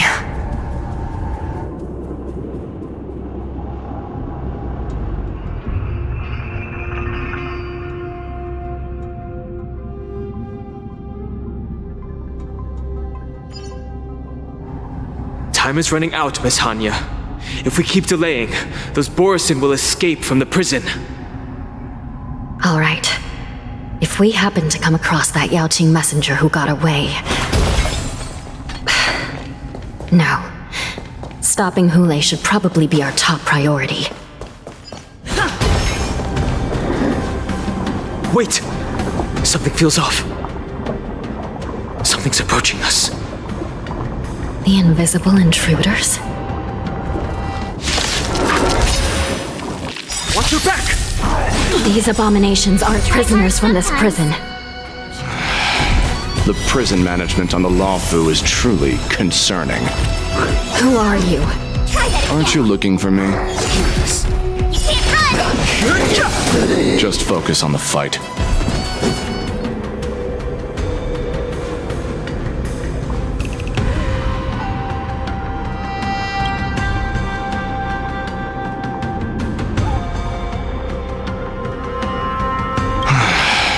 The prison management on the Luofu is truly concerning.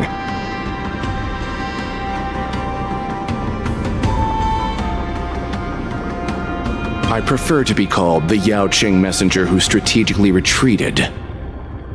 At least 2 different groups of intruders infiltrated here. The wolf cubs and these Mara-struck soldiers. Their hiding technique, it's pretty similar to the wind mantle technique used by the Vidyadhara serving Kailorum Venti on the Yaoqing. What do you think? Well, never mind if you don't have any clues. Now is not the time to exchange assassination techniques. I'm Waza. My friend fell into the clutches of that wolf. I was planning to escape and report back as quickly as possible, but now it seems... The prison on the Luofu is a real maze, I must admit. Thank you for your help, Mr. Moze. We'll do our best to ensure your friend's safety. No, you can do nothing for him now, and you shouldn't be focusing on his safety at the moment. Your friend is in Hule's clutches and you're just going to leave him behind? Look, I'm the Yaoqing General's guard, not his.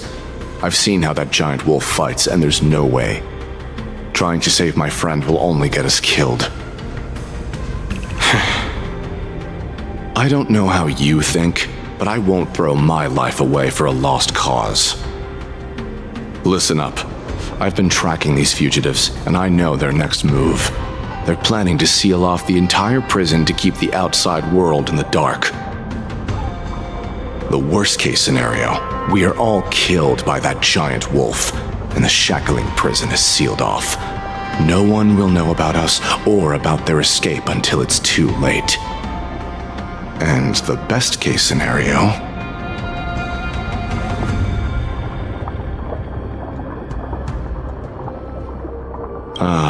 looks like we've got some clever minds here after all. The best case scenario would be we seal the gates and trap the enemy inside with us. We can't let that monstrous wolf escape. Hopefully, someone will eventually notice that something is off and come to help. As for whether we'll still be alive by then, it's not something we should think about. You sure have a way of comforting people, Mr. Moze. As a person of the Yaoqing, I've always searched for something meaningful to give my life to. I have to make it out alive. My companions are waiting for me.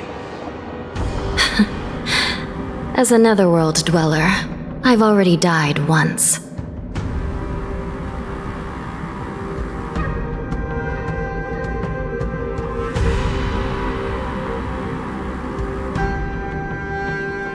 None of you are part of the Ten Lords' commission, so sacrificing yourselves isn't the right move. As a judge, it's my responsibility to guard this prison, and if someone should step up to stop Hule from escaping, it should be me, not you. Once we reach the gate, I hope you'll help me seal it. After that, I'll do everything I can to fight the Borisin, and you find a safe place to hide and wait for reinforcements. Now, let's proceed upward.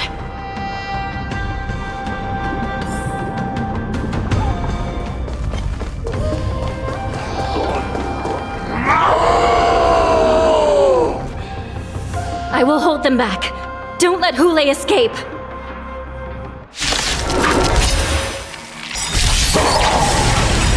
Awaken.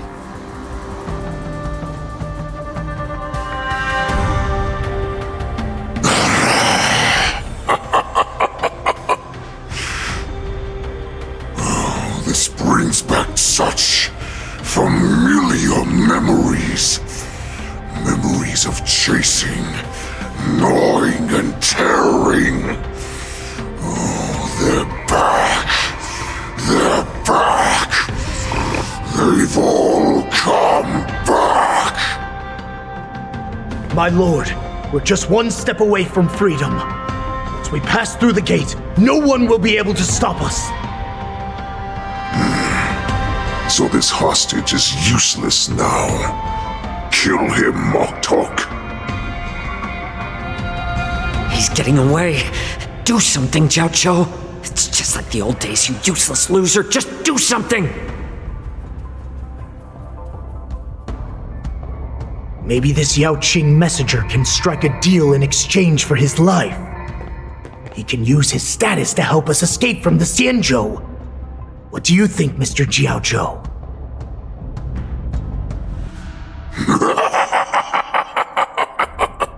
Oh, just look at you. Fallen so low during my absence. You're even negotiating with livestock. As far as I recall, no one from the Yaoqing would ever consider a deal with Duran's offspring. I've got to make this beast stay here, whether it's for the sake of Feixio or the Yaoqing. Deal. I certainly have more value alive. My identity, my knowledge of the Xianzhou, and my understanding of many things that your minions have no knowledge of. They'll all be valuable. Lowly beast. Muster up that pitiful tongue of yours and plead for what remains of your life. Speak up. I'm afraid you're unaware. The woman who defeated you, Jing Liu, she has recently returned to the Luofu. Your opportunity for revenge is right in front of you. My lord, this slave is talking nonsense. I've never heard anything about this. May I just kill him now? Silence, mock talk! And you, slave. From now on, you'll stay by my side. You'll only speak and move when I allow you to. Otherwise, I'll dismember you from head to tail, inch by inch. Got it? But my lord... We must stay here for some time, mock talk. Fear not, because once I step out of the prison, it's the people of the Xianzhou who should tremble in fear. I'll show them what true calamity means. Now, Duran's whelps, follow me!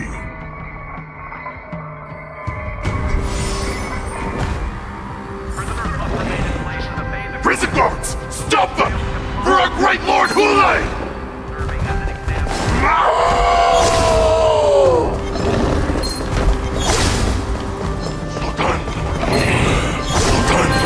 Prisoners must remain in place and obey the guard. Those who fail to comply...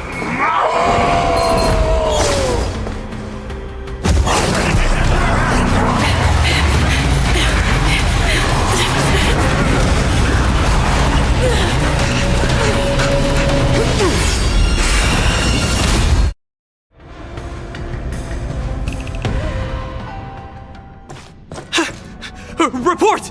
After we lost contact with the Shackling Prison, we received a message from a Psycrane. The prisoners have revolted, and the criminal Hulei is nowhere to be found! What about the Yaoqing messengers and the Nameless? No news at the moment. We're trying to restore contact with the Shackling Prison as soon as possible. I see. You're dismissed.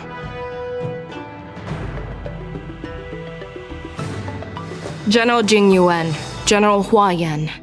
It's just as we suspected. The rise of the Ambrosial Arbor was not the end of things, but the beginning. The hand of the Ruin Legion has already sown the seeds of destruction. From this moment on, the Xianzhou Alliance will face an even greater challenge, from both the abominations of abundance and the destruction itself. If this is what they want, I'm always up for a challenge.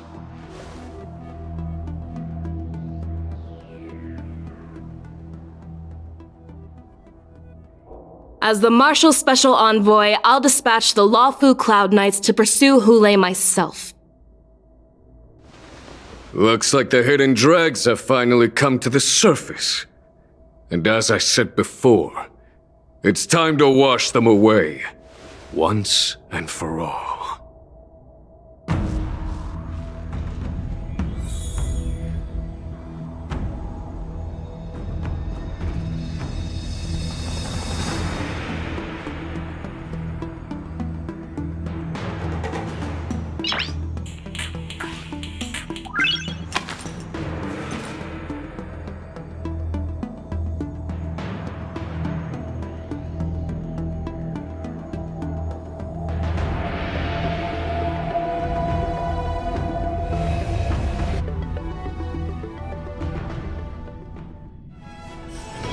It's still early. Where to now?